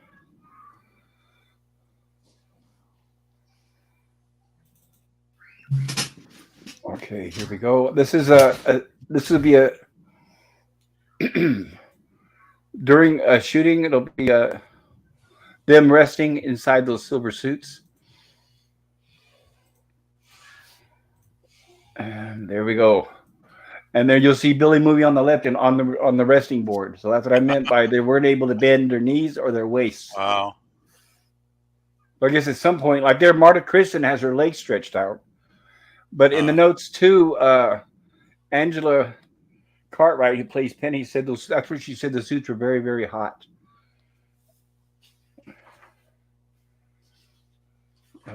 See, and the robot, by the way, Bob May, who did the robot. For those of you that don't know, on this set when they were actually shooting and filming, he would read out the lines of the robot. And as he did that, he had a trigger inside one of the hands of the robot that he would push a button that would light up the robot's chest. And he would do that with each syllable as he spoke in succession with the vocals.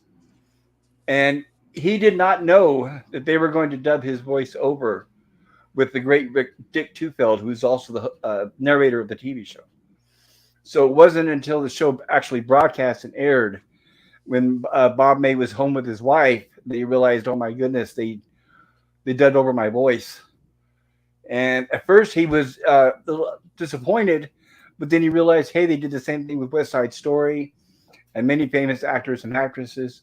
And then he just soon accepted it. And he said, well, at least they did it with the voice of the great Dick Tufeld. So that was one thing that was fascinating.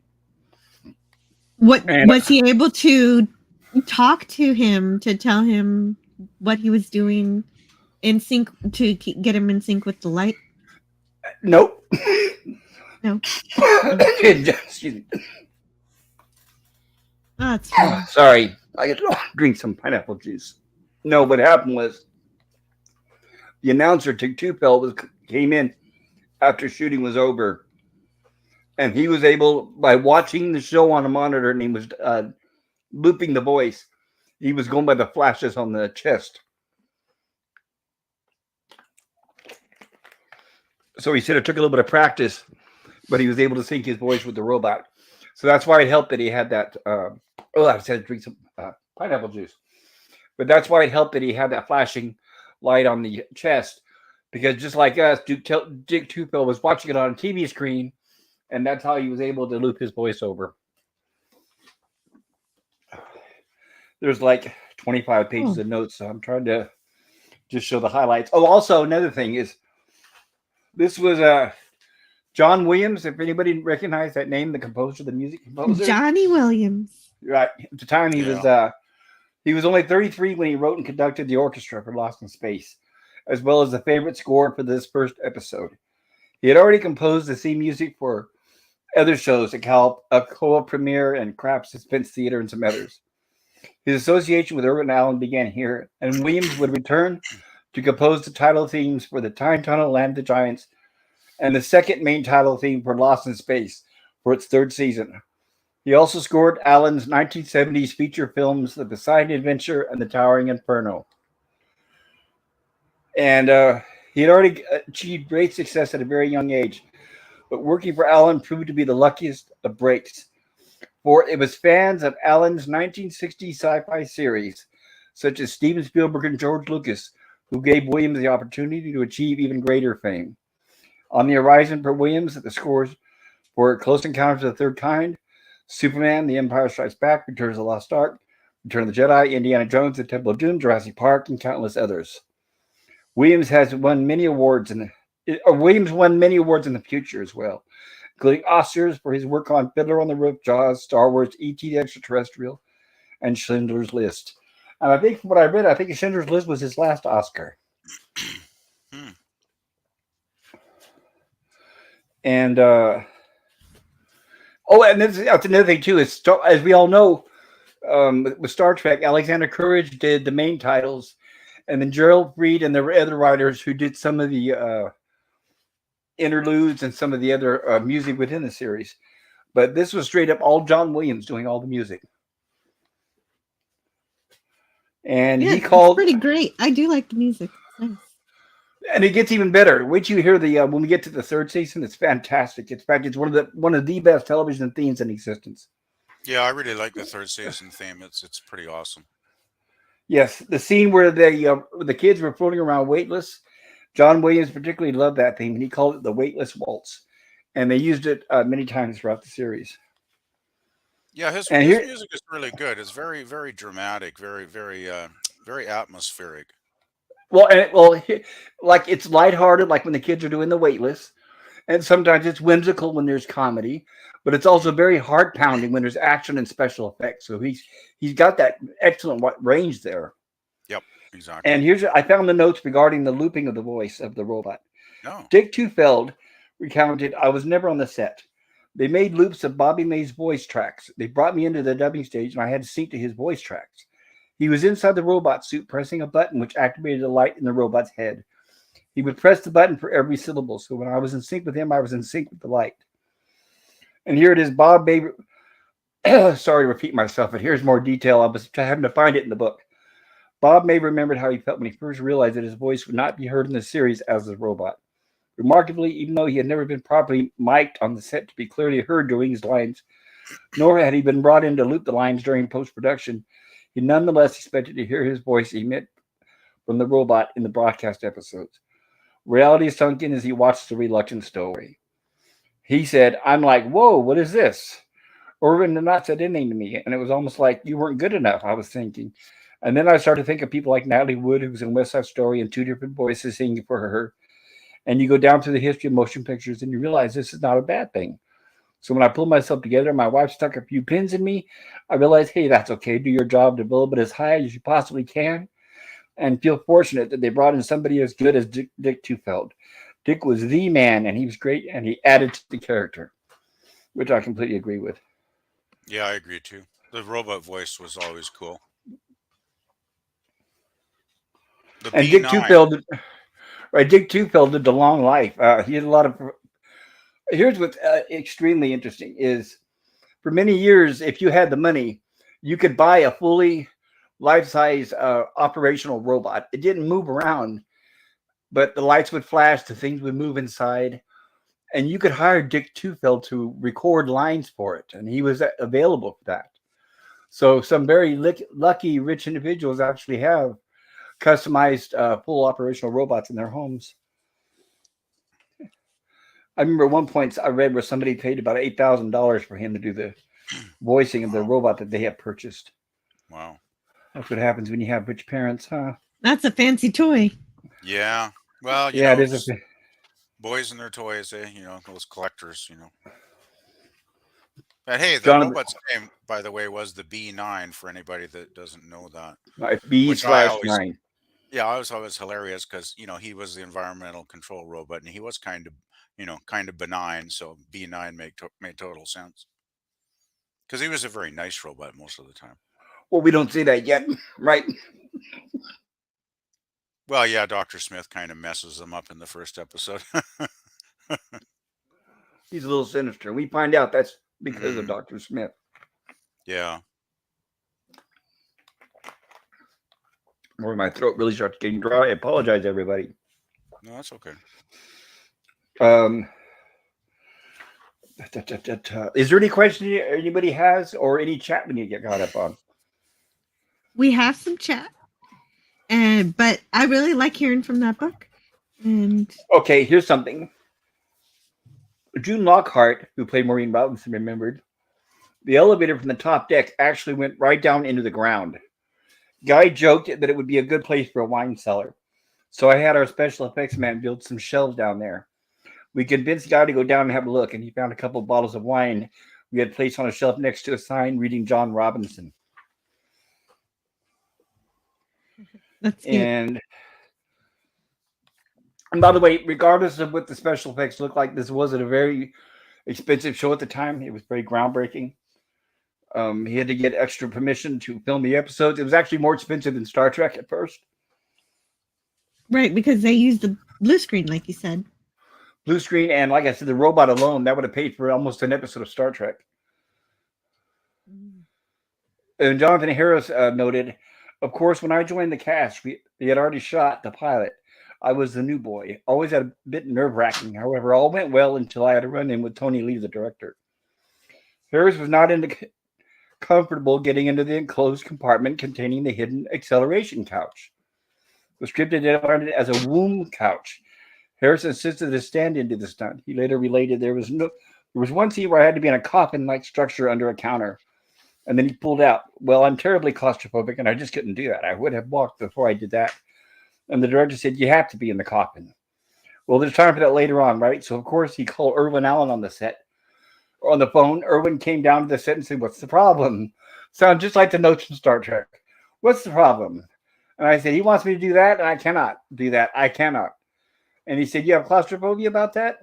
And Jonathan Harris said, yes. And Irwin Allen said, I understand. And he patted me on the shoulder. So there's another facet of Irwin Allen you see. He was very kind about that sort of thing. He understood. The director and I did not remain good friends for the rest of that episode, but screw him. The point is, I'm not about to get into a coffin. It had nothing to do with any errors or graces. It had to do with I couldn't stand the idea. And Irwin understood that. So that's something else about Irwin that we know now.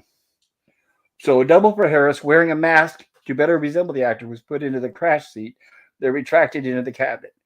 It is this double who is first seen when the Smith character emerges from his hiding place. A simple shift in the camera angle then allows Harris to sit up into frame for his first close-up.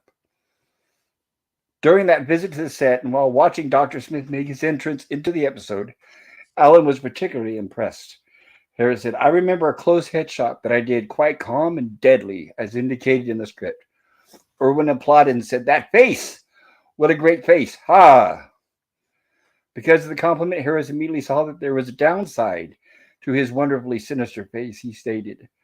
It occurred to me that this wickedly deadly Dr. Smith was without any redeemable features and would surely be killed off and written out after 5 or 6 episodes. Harris was already thinking about how to protect his job. Bit by bit, over the next several episodes, he would make subtle acting choices to take some of the bite out of Dr. Smith. And then now there's more production notes. Yeah, he worked his character to be more likable. Yes, yeah, exactly. Yeah. And the more three-dimensional. Well, Dr. Smith kind of was a bit of comic relief a lot of the time too. I mean, he was quite funny. He could be hilarious actually in some episodes. And then once himself and the robot sort of developed a camaraderie, so to speak, that was a lot of fun too. Yeah, that's true. Oh, I did also see that the nebula is part of the Eagle Nebula called the Pillars of Creation. That's it. Yes, thank you, Jill. You're welcome. Also, the Reluctant Stowaway was supposed to cost $136,325. When all the shooting had finally stopped, and post-production have been completed. The price tag climbed to $199,372. This equates to $1.5 million in 2015 is when this book was published. No small chunk of change considering that some sequences and nearly all the photographic effects had already been paid out of a budget for the series' pilot film. That's what I mean. We'll watch that pilot later on, but you'll be able to see by watching that pilot how expensive it was. Because, like I said, they were able to take a lot of those sequences and spread them out over the first 4 or 5 episodes. Studios had expected to experience deficit financing with the television series, but not to this degree. The concern at 20th Century Fox was whether a sci-fi space show of this type could truly be made within the confines of a television production schedule and budgeting. CBS would only pay a licensing fee of approximately $100,000 for each new episode of Lost in Space. For the episodes chosen to receive a summer repeat broadcast, the network would pay an additional sum, generally about half of the initial fee. Reluctant Stowaway, however, would not air again on CBS, so the studio was in the red by roughly $99,000 on this one episode. The loss would have to be made up for in foreign sales or much later in syndicated reruns, and then only if there was enough episodes produced to warrant a rerun package. In this era, the goal was to stay in production for a minimum of 3 seasons, with 80 or more episodes available for stripping, which they called Monday through Friday rerunning. Lost in Space had a long way to go.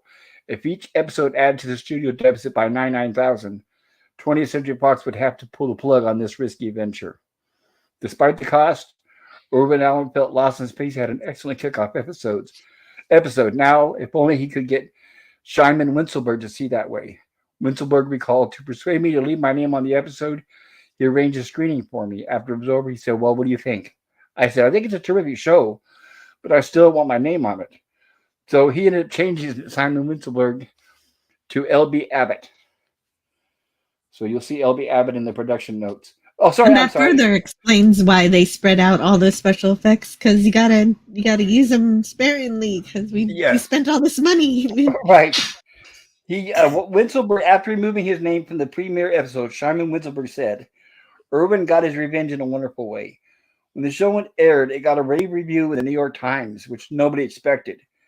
And they also had a particular praise for the writer under the pseudonym of S. Bar David, which nobody knew.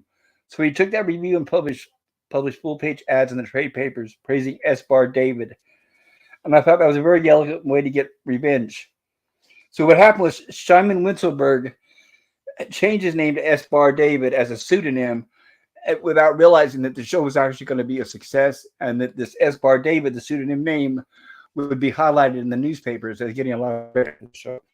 And I guess that's why he continued to use it even when he wrote for Star Trek for a couple of great episodes, the Dagger of the Mind, Galileo 7.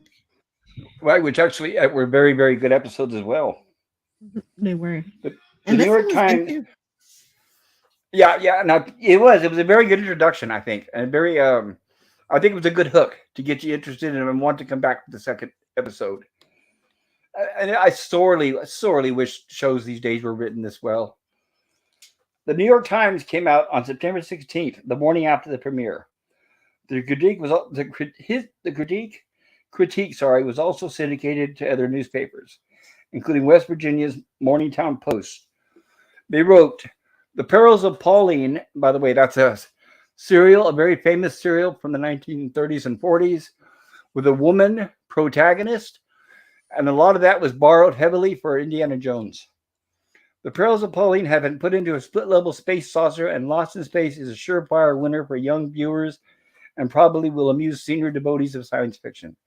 Allen has developed fantastically super-duper settings and a wonderful futuristic environment to rocket the entire space family Robinson, their parents, and their 3 children to another planet. Gleaming spacesuits, chambers to freeze astronauts into a state of limbo for 5.5 years, and the mysterious electronic doodads are part of the exotic gear. The show essentially is a tour de force of versatile hardware, but there's also a stowaway villain from the enemy country who fouls up the environmental control robot and sends the craft off course. First, it is Dad who must make a spacewalk into space to repair the saucer. Next, Mother goes out to rescue Dad. And then CBS says, tune in next Wednesday, the trick photography of L.B. Abbott and Howard Lightdecker is superb. So that's not bad. It's It even true. got They good reviews. didn't. Yeah, they didn't skimp on all of the computers and the lights blinking and all the buttons and everything. Look great. That was always the thing, though, Joe, with Irwin Allen shows is the special effects, the spaceships and the sets were always really, really high quality. Really, really, all his series, shared that in common. They always had great special effects. Yeah, I would say if I had to, I don't like comparing because it's like back in the days, people would compare the Munsters and Addams Family, and I like both. People would compare Star Wars and Star Trek. I like both. Well, not as much anymore. But Lost in Space and Star Trek, with the two, they were both did not skimp, and they both had high quality sets and special effects. But Lost in Space had better writers because they Desilu searched out actual sci-fi writers. And You even mean though I'm Star not, Trek? yeah, sorry, yeah, Star Trek. Desilu searched out, as we all know, actual published writers, Mhm. including Harlan Ellison for tomorrow's episode, which we'll be covering. Yeah, And tomorrow. Lost in Space had a group of writers, so it'll be a little bit different. We'll notice the writing. So there's good or bad in everything, but I think it's still enjoyable. And like I Well, said too bad earlier, Espar David couldn't write more episodes. Does he write anymore? that I haven't looked at yet. I didn't see if it was his last one or not. But I will have that answer next week, I promise. There's so many pages to go through here. Oh, I do have. Let me see here. The ratings of the first season. And it looks like Lost in Space had a rating. Lost in Space came in at number 2 for the year. From September of 1965, ranked early Wednesday night as shows as follows. The number 1 Wednesday night was The Adventures of Ozzie and Harriet.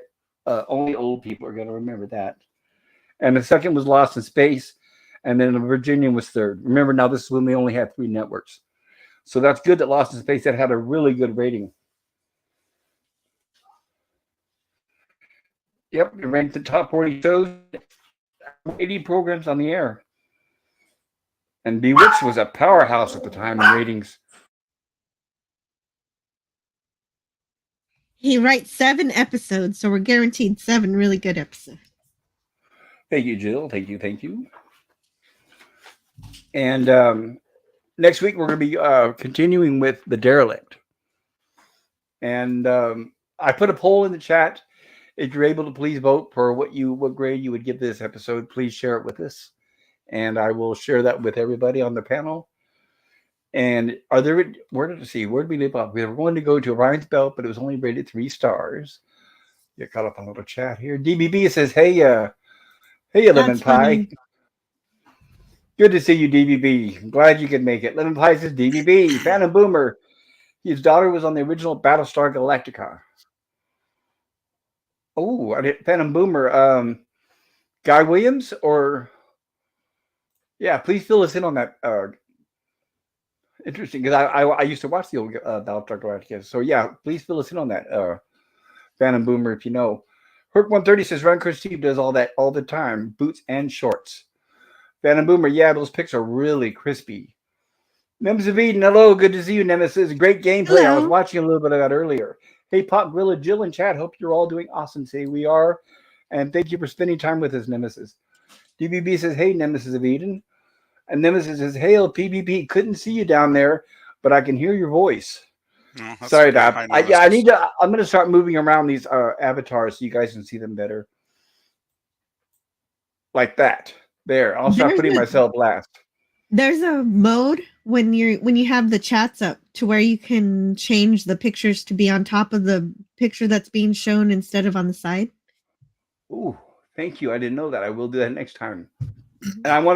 And thanks to your what I saw you do, Jill, I want to go in and learn how to program my stream elements bot to where it posts automatically like you do. Yeah, I do like doing that, but I need to fix mine. Mine goes a little crazy with the sharing. Well, things usually are the first time. So I gotta temper that a bit. Oh, quick question. Do you have to set a timer for each post, or do you set a timer for all the posts? You set a timer and it lets you put like 20 of them. So you have to set several timers. Gotcha. And I Oh, think that's why okay. Appreciate it. it's a Thank little you. crazy. Yes, PvP. I need to experiment with the pattern. Yeah, I was just wanting to let That's Jill where. know since she was Yeah, I was asking, looking into it, and I was. That's what. when I, when the S Bar David episodes yeah, were go ahead. Sorry, coming up. PvP. And actually, the S Bar David writes the screenplays for the second, third, fourth, and fifth episodes coming up, and there are different writers that wrote the teleplay, I guess as it's called. So I'm not Yeah, really that's sure, great. That's good. Yeah, Well, no, that's the way television used to be done. They would write. You would have the writer of the story and then the writer of the teleplay. and I So think that's actually, cool. yeah, I think Love it. actually the next four episodes are all pretty solid ones. They're all some of my favorites of the series. So yeah, we've got some good ones coming up soon here. Right. We'll be able to see how Professor Robinson is rescued from his distress in space and their Yeah. first encounter with an alien vessel. Yes. Lemon Pie says Nemesis, and Nemesis of Eden says Lemon. Phantom Boomer says the rope misses because she throws like a girl. She tried her best, and actually, she didn't throw it; she shot. It was like a kind of like a spear gun. Yeah, it was a rocket gun. Yes.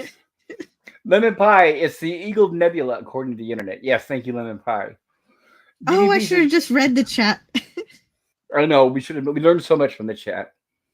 DBB says, "Man, could you imagine being a voice actor just to find out that your voice acting was redubbed? Dang, that's cold. LOL. That happened to a lot of people, especially when movies went from silent to sound." DBB John Williams, what a legend! Absolutely, he's still around. He is.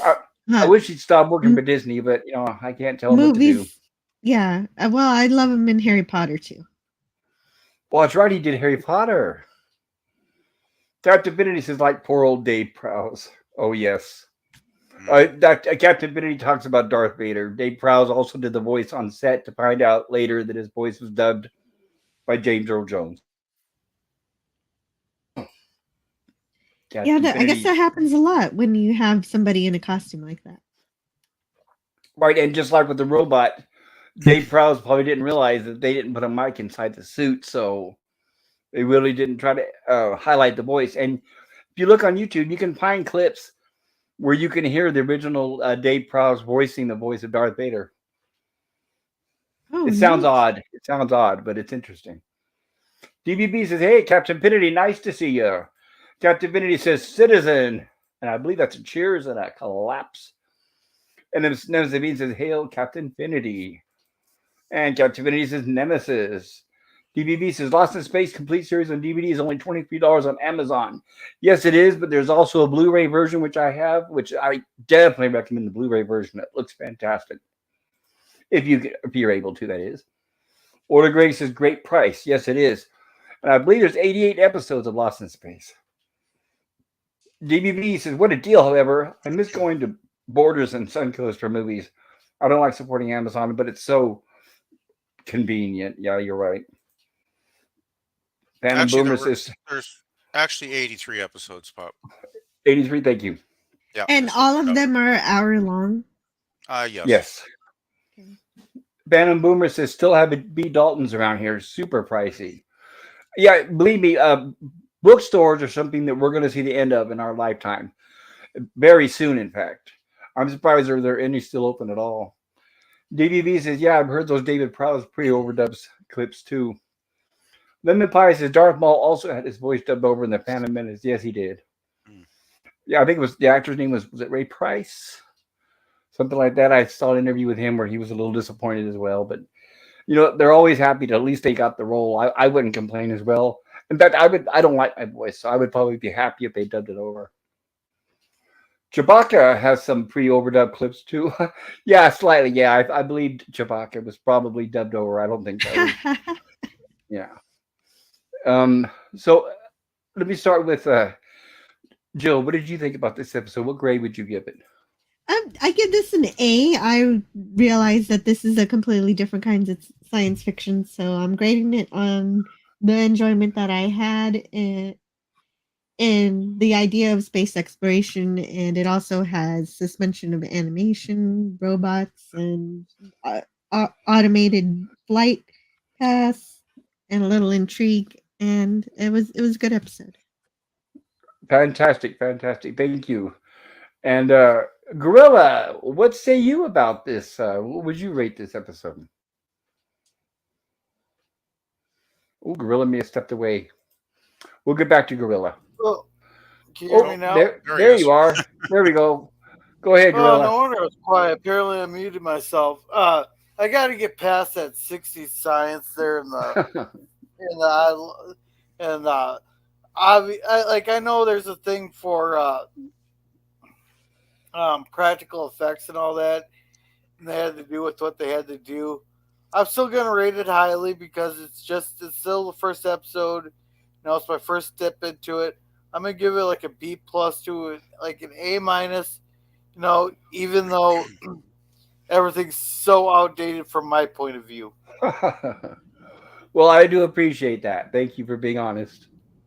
Yeah, exactly. And I don't hold the science to as high standard as I would for Star Trek. Yes, definitely on a completely different level. Oh, I see how you are, Jill. PvP, what would you rate this? Yeah, I give it an A as well. I think it is totally a different show than Star Trek. Star Trek was always trying to be much more serious, I think, than Lost in Space was a lot of the time. But Lost in Space is still a great show. It's a lot of fun. I mean, sure, there's some silly episodes, but overall, there's enough really good ones for me to like the series. And yeah, I think as first episode, Reluctant Stowaway is a very strong, out of the gate type of episode. There's nothing much that I can criticize about it too much, even if some of the science, might be a bit wonky. But it's just so much fun, and Dr. Smith and the robots, and yeah, it's just a good time. So yeah, I went with an A. Well, thank you. I appreciate that, PvP. And I will have to say I'll give it an A plus because I think with the production value, the expense, it's almost like we've spoken with Star Trek in the past. I think this was like lightning in a bottle because the casting, everything worked so well. And one thing that I never thought watching this as a kid, that I never thought that shows in the future would remove the family dynamic. You don't see that in shows anymore with a strong family where you have two parents that love each other, love their kids, and vice versa. There's no dysfunctional here in the show. And I truly miss that. I didn't think that would be distant past. And I don't think that Hollywood truly reflects a good family like this anymore. Yes, the special or the writing is not quite on the same level as Star Trek, but I think it's more family oriented. Star Trek, it was just shooting for the stars and for everybody. Even though us as kids could identify with Star Trek, this was more to embrace children. So that's one of the reasons why us as kids we really fell in love with it. So I wasn't really sure how, like with Gorilla and with Jill, as adults seeing this for the first time, I wasn't sure how it would appeal to you. Yeah. But it reminds me a little more of 50 sci-fi, like it's a little more of like a Forbidden Planet than it is Star Trek. So it's a little more fantastical, a little more fantasy based. Yeah. And I could just hear the chat screaming, "Shills!" Chills, right. And no, I'm not being paid by Urban Allen or any of the other dead people.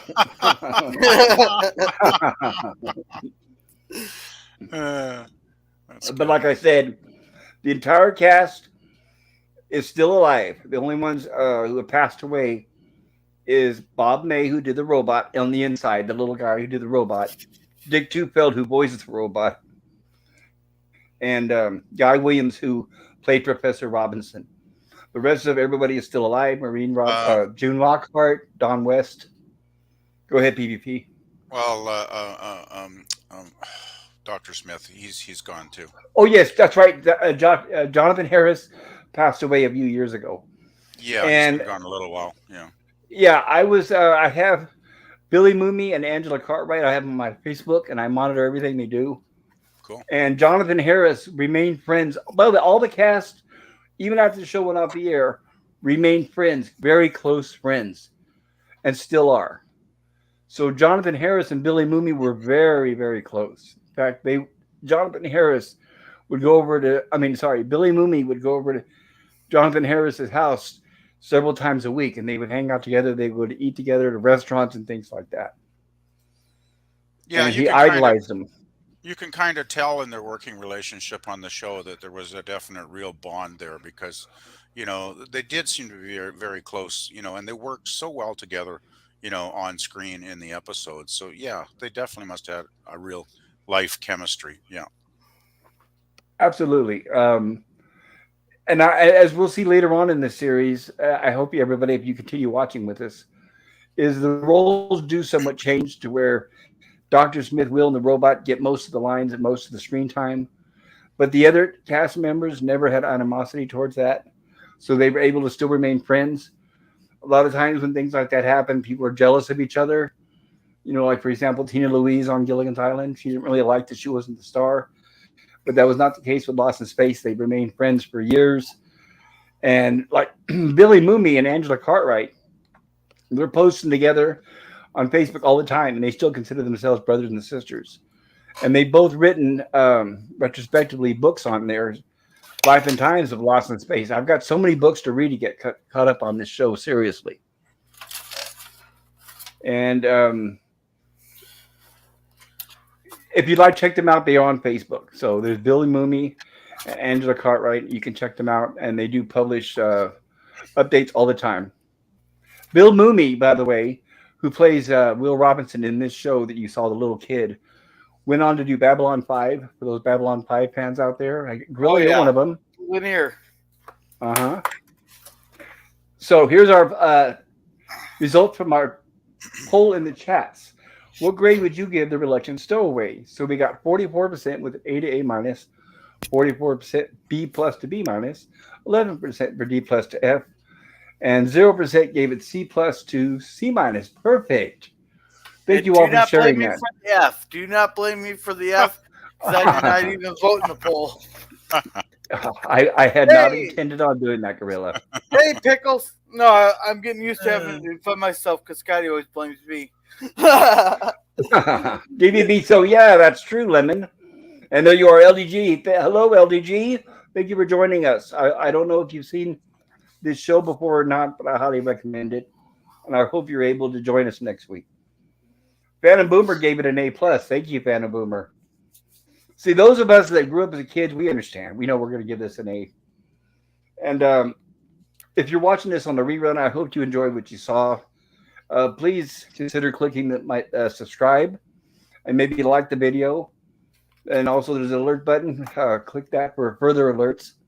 Tomorrow I'm going to be on Antiderivative Jill's channel where we're going to cover the historic, classic, wonderful episode, City on the Edge of Forever, written by Harlan Ellison.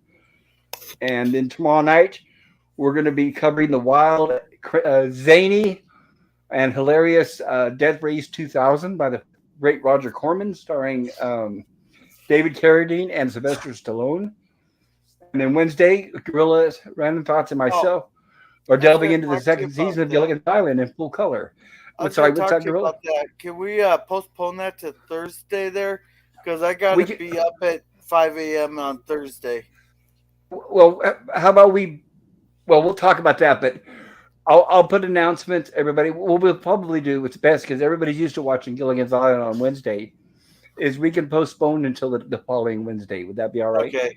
Yeah, I just got to be up at 5 a.m. I have to take my aunt out to Sioux Falls there for a doctor's appointment, so I got to be up early. I totally understand. So I will post in my community tab to let everyone know ahead of time that we'll be delaying.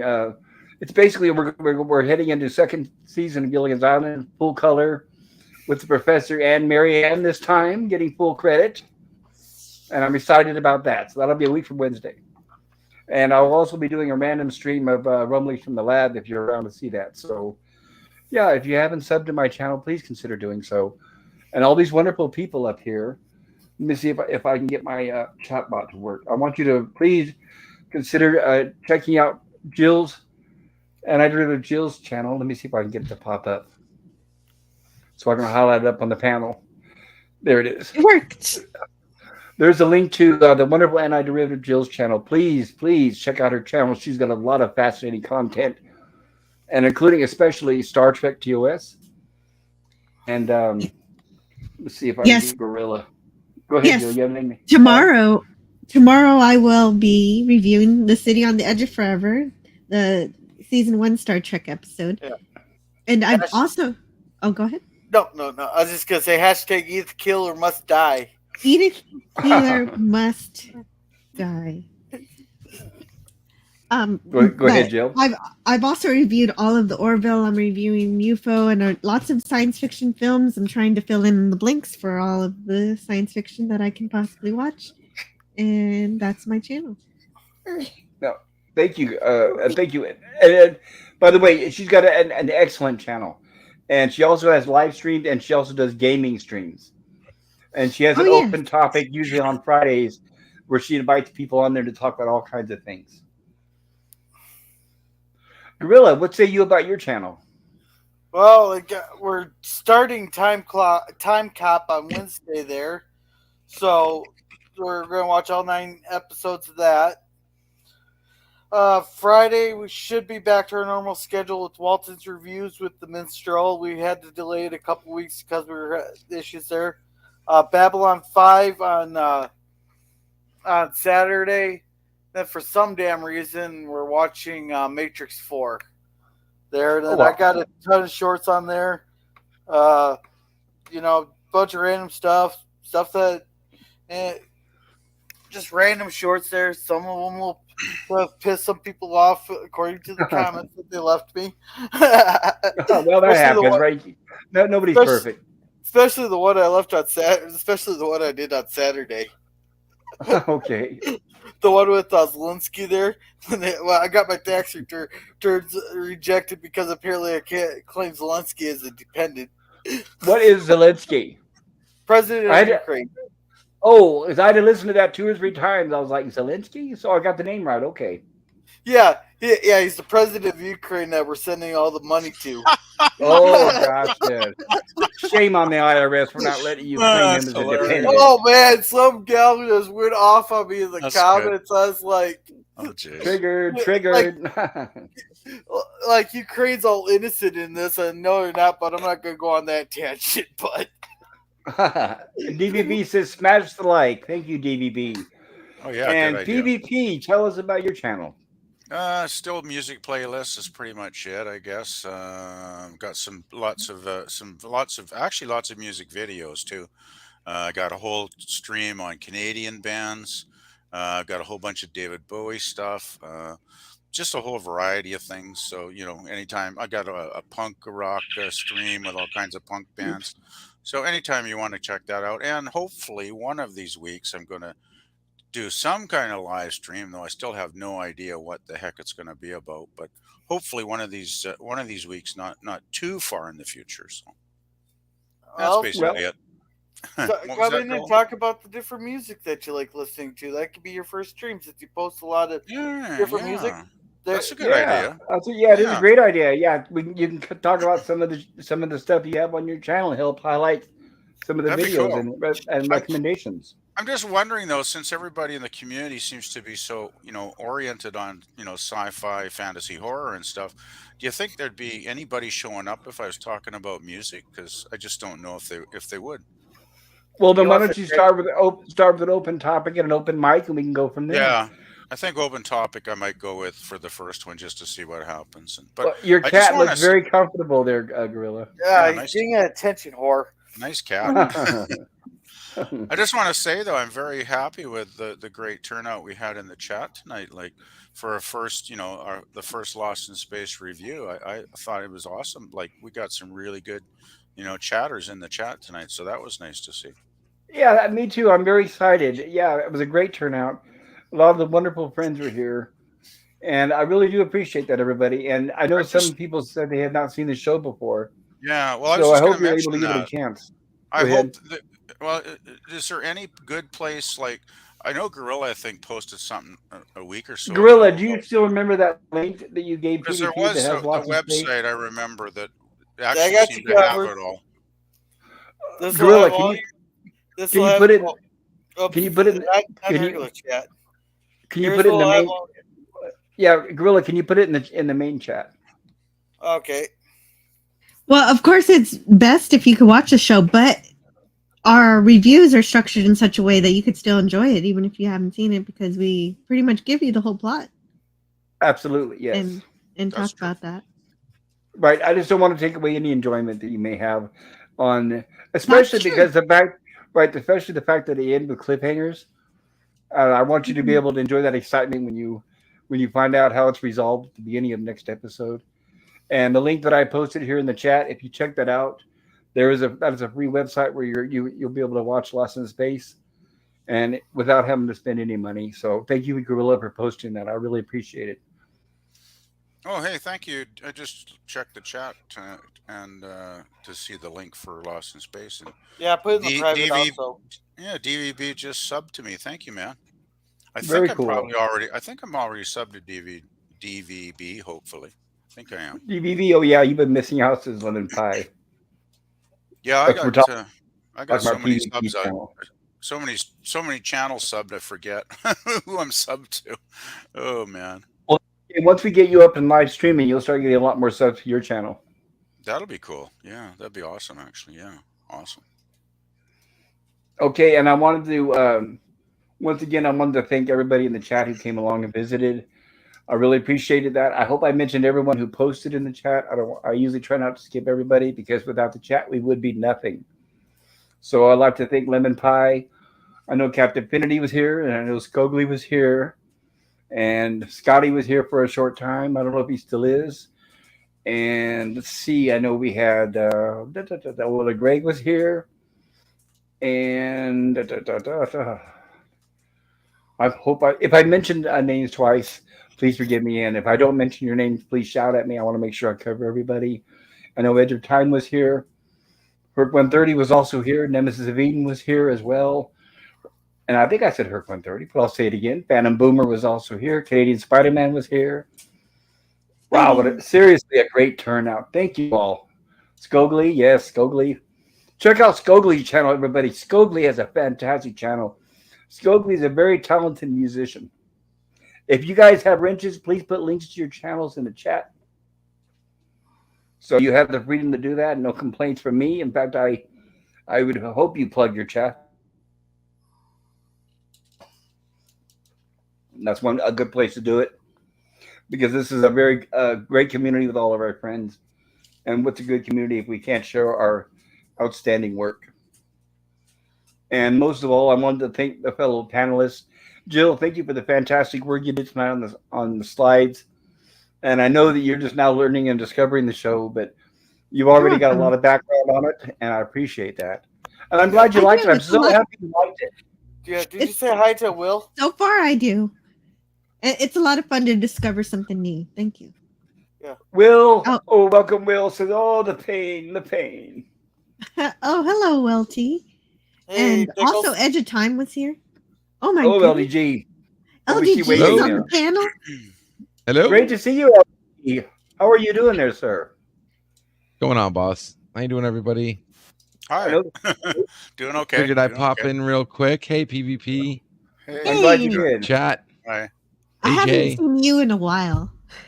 Yeah, I'm so glad to see you. I know you're always busy, and this is late for you. I know it's like almost 11 o'clock there or somewhere around there, right? Well, yeah, I wanted to jump on real quick and support Gorilla. As he already mentioned, he's going to be watching Matrix 4 with this Sunday, is it? Yeah. Yeah, and he's gotten me to watch it. So I've been every Sunday poor man. Yeah. Yeah, that reminds me, we got to do that thumbnail. Yeah, I forgot to come to the backstage tonight. That's fine. Yeah, I was waiting for you, but no worries. Hit me up tomorrow or something. Yes, okay. If anybody who doesn't know, I absolutely hate that movie with an absolute passion. Make sure you get a refund from Gorilla. Yeah, exactly. I went to the movie theaters and I demanded my refund for that piece of garbage. Yeah, it's not my fault. UPS lost the bottle of booze in the mail. A movie so bad it made you lose your car briefly. Oh no! Yeah, so I decided to. He kind of goaded me into it because he was going to watch the first 3 Matrices, and then he's like, "Oh, by the way, we're watching Matrix 4." I'm like, "What? You never mentioned anything about Matrix 4." Well, so now I'm kind of. That's Matrix month. So yeah, so guys, make sure you come join us over on Gorilla because I guarantee you I will be dropping the bird level rants during that movie. I will not be able to stay quiet during that absolute shit fest of a movie. Oh, now you changed my mind. I wasn't going to watch it at first, but now that I know you're going to be there insulting it, I will definitely. I'm going to be there suffering. I'm going to be screaming. I'm going to be going crazy over every. I think out of the entire movie, there's only one scene that I'm even satisfied with, and that scene is the apology that is given for the garbage movie. Oh, they actually apologized within the movie. They actually apologized for the movie in the movie. Yes, that's how bad this movie is. It is so bad. It literally called itself out. With the topless scene. Unreal. So anyway, make sure you join us over there, guys. Appreciate it. Good show today, guys. Lost in Space. Not too much of a fan of Lost in Space, but I'll be listening to your reviews because I do enjoy you guys' show and appreciate what you guys do. So, well, thank you for being here. Thank you very much. So happy to see you. Always, guys. All right, guys. You have a good one. Fly by. We'll see you tomorrow. Yeah. Later. Take care. Say it and tell you bet I said hello. Yeah, nice. Awesome. I will. Bye. I will. freethenet.org/underground, guys. Love you. Peace. Yes, check that out, everybody. Captivinity says LDG's love of Matrix 4 is well known. Yes, it is. And how many people you know did actually refund from the movie theater? So it's also legendary. All right. So I think I shout out to everybody in the chat. And I wanted to, once again, I wanted to thank, like I said, Jill, thank you for your work tonight. Fantastic. Absolutely. And it was a blast. And I'm glad you enjoyed it. And Gorilla, thank you for being here. I'm glad you watched it and enjoyed it with us. And PvP, thank you for a fellow Lost in Space fan for being here. Oh, it's great to have somebody on the panel who remembers it and loves it as much as I do too. Yeah, I've loved it ever since I was a kid. So it's one of those shows that'll always be on my favorite shows list somewhere for sure. Oh, me too. I never get tired of it. When I was a teacher teaching, I was watching Lost in Space every morning at 6 a.m. on the Sci-Fi Channel before I went to work. So you never quite grow up. Well, that's a dedicated fan. Yep, I watched it Monday through Friday. Oh wow. DVB LDG. Now that's a name I have not heard in a long time. DVB says take care, LDG, and LDG says applause. Okay, so I believe that's it. I hope we kept it on point tonight, and I hope I kept everybody interested. And then, like I said, if you watch this on the rerun, please consider subbing to my channel and maybe hitting the like and alert button. If you watch it later on, please feel free to leave comments down below and let us know. That algorithm might help my channel as well, at least from what I've heard. I just hit the like button myself. I almost forgot to, so there you go. There's another like. Well, thank you. I do appreciate that. 10 so far. And if you do watch it on the replay, please leave a comment. The algorithm loves comments too. It loves comments. And also, if you have any suggestions, anything you'd like us to add or to fine tune, I'm always open to things like that. But I know this was our first Lost in Space stream, so it was a little rough around the edges. So I'll try to fine tune it a little better for next week. And I will get us an intro put together so we can officially launch with the Lost in Space themed introduction. And with that, I know. I just got to figure out, for me, just like getting that Janos Petroska video, it's hard for me to visualize the structure of how to put the video together. I know the whole, get all our avatars in there. Yeah, I know how to do the avatars. I figured out how to do the avatars. It's just that I'm going to have to do it without animation. So, because like I said, I don't have that experience. Well, I like what you were doing before with the GIFs. Those are already animated for you, so those work. Yeah, some of them were GIFs and some of them were video clips that I made. Because as you know, the GIFs are only 2 or 3 frames. So some of them I'll take the actual video clip and reduce it so it looks like a GIF. That's wonderful. So once again, thank you. Yeah, and it's fun. I also enjoy doing that. Thank you once again, everybody. I appreciate it so much.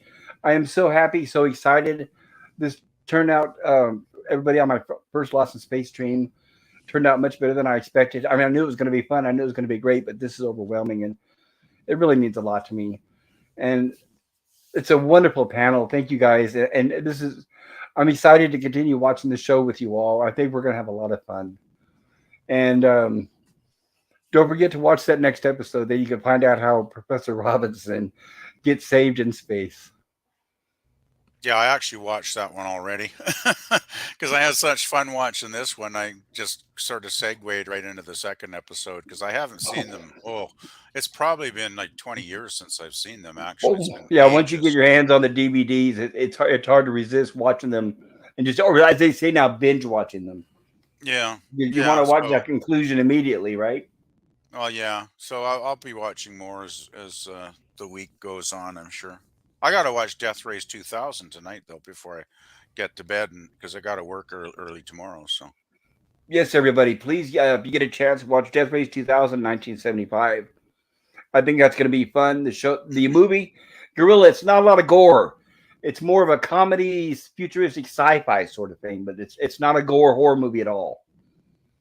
Okay. So, thank you, everybody. Thank you again to the channel, to the chat. Thank you to the panel. I had a wonderful, wonderful time. And Yeah, it I was will great see fun. you all. Yes, please join us tomorrow at lunchtime, 12 p.m. on Antiderivative Jill's channel, where we're going to cover City on the Edge of Forever for her Star Trek TOS stream. And with that, have a great night, everybody. Peace and stay warm.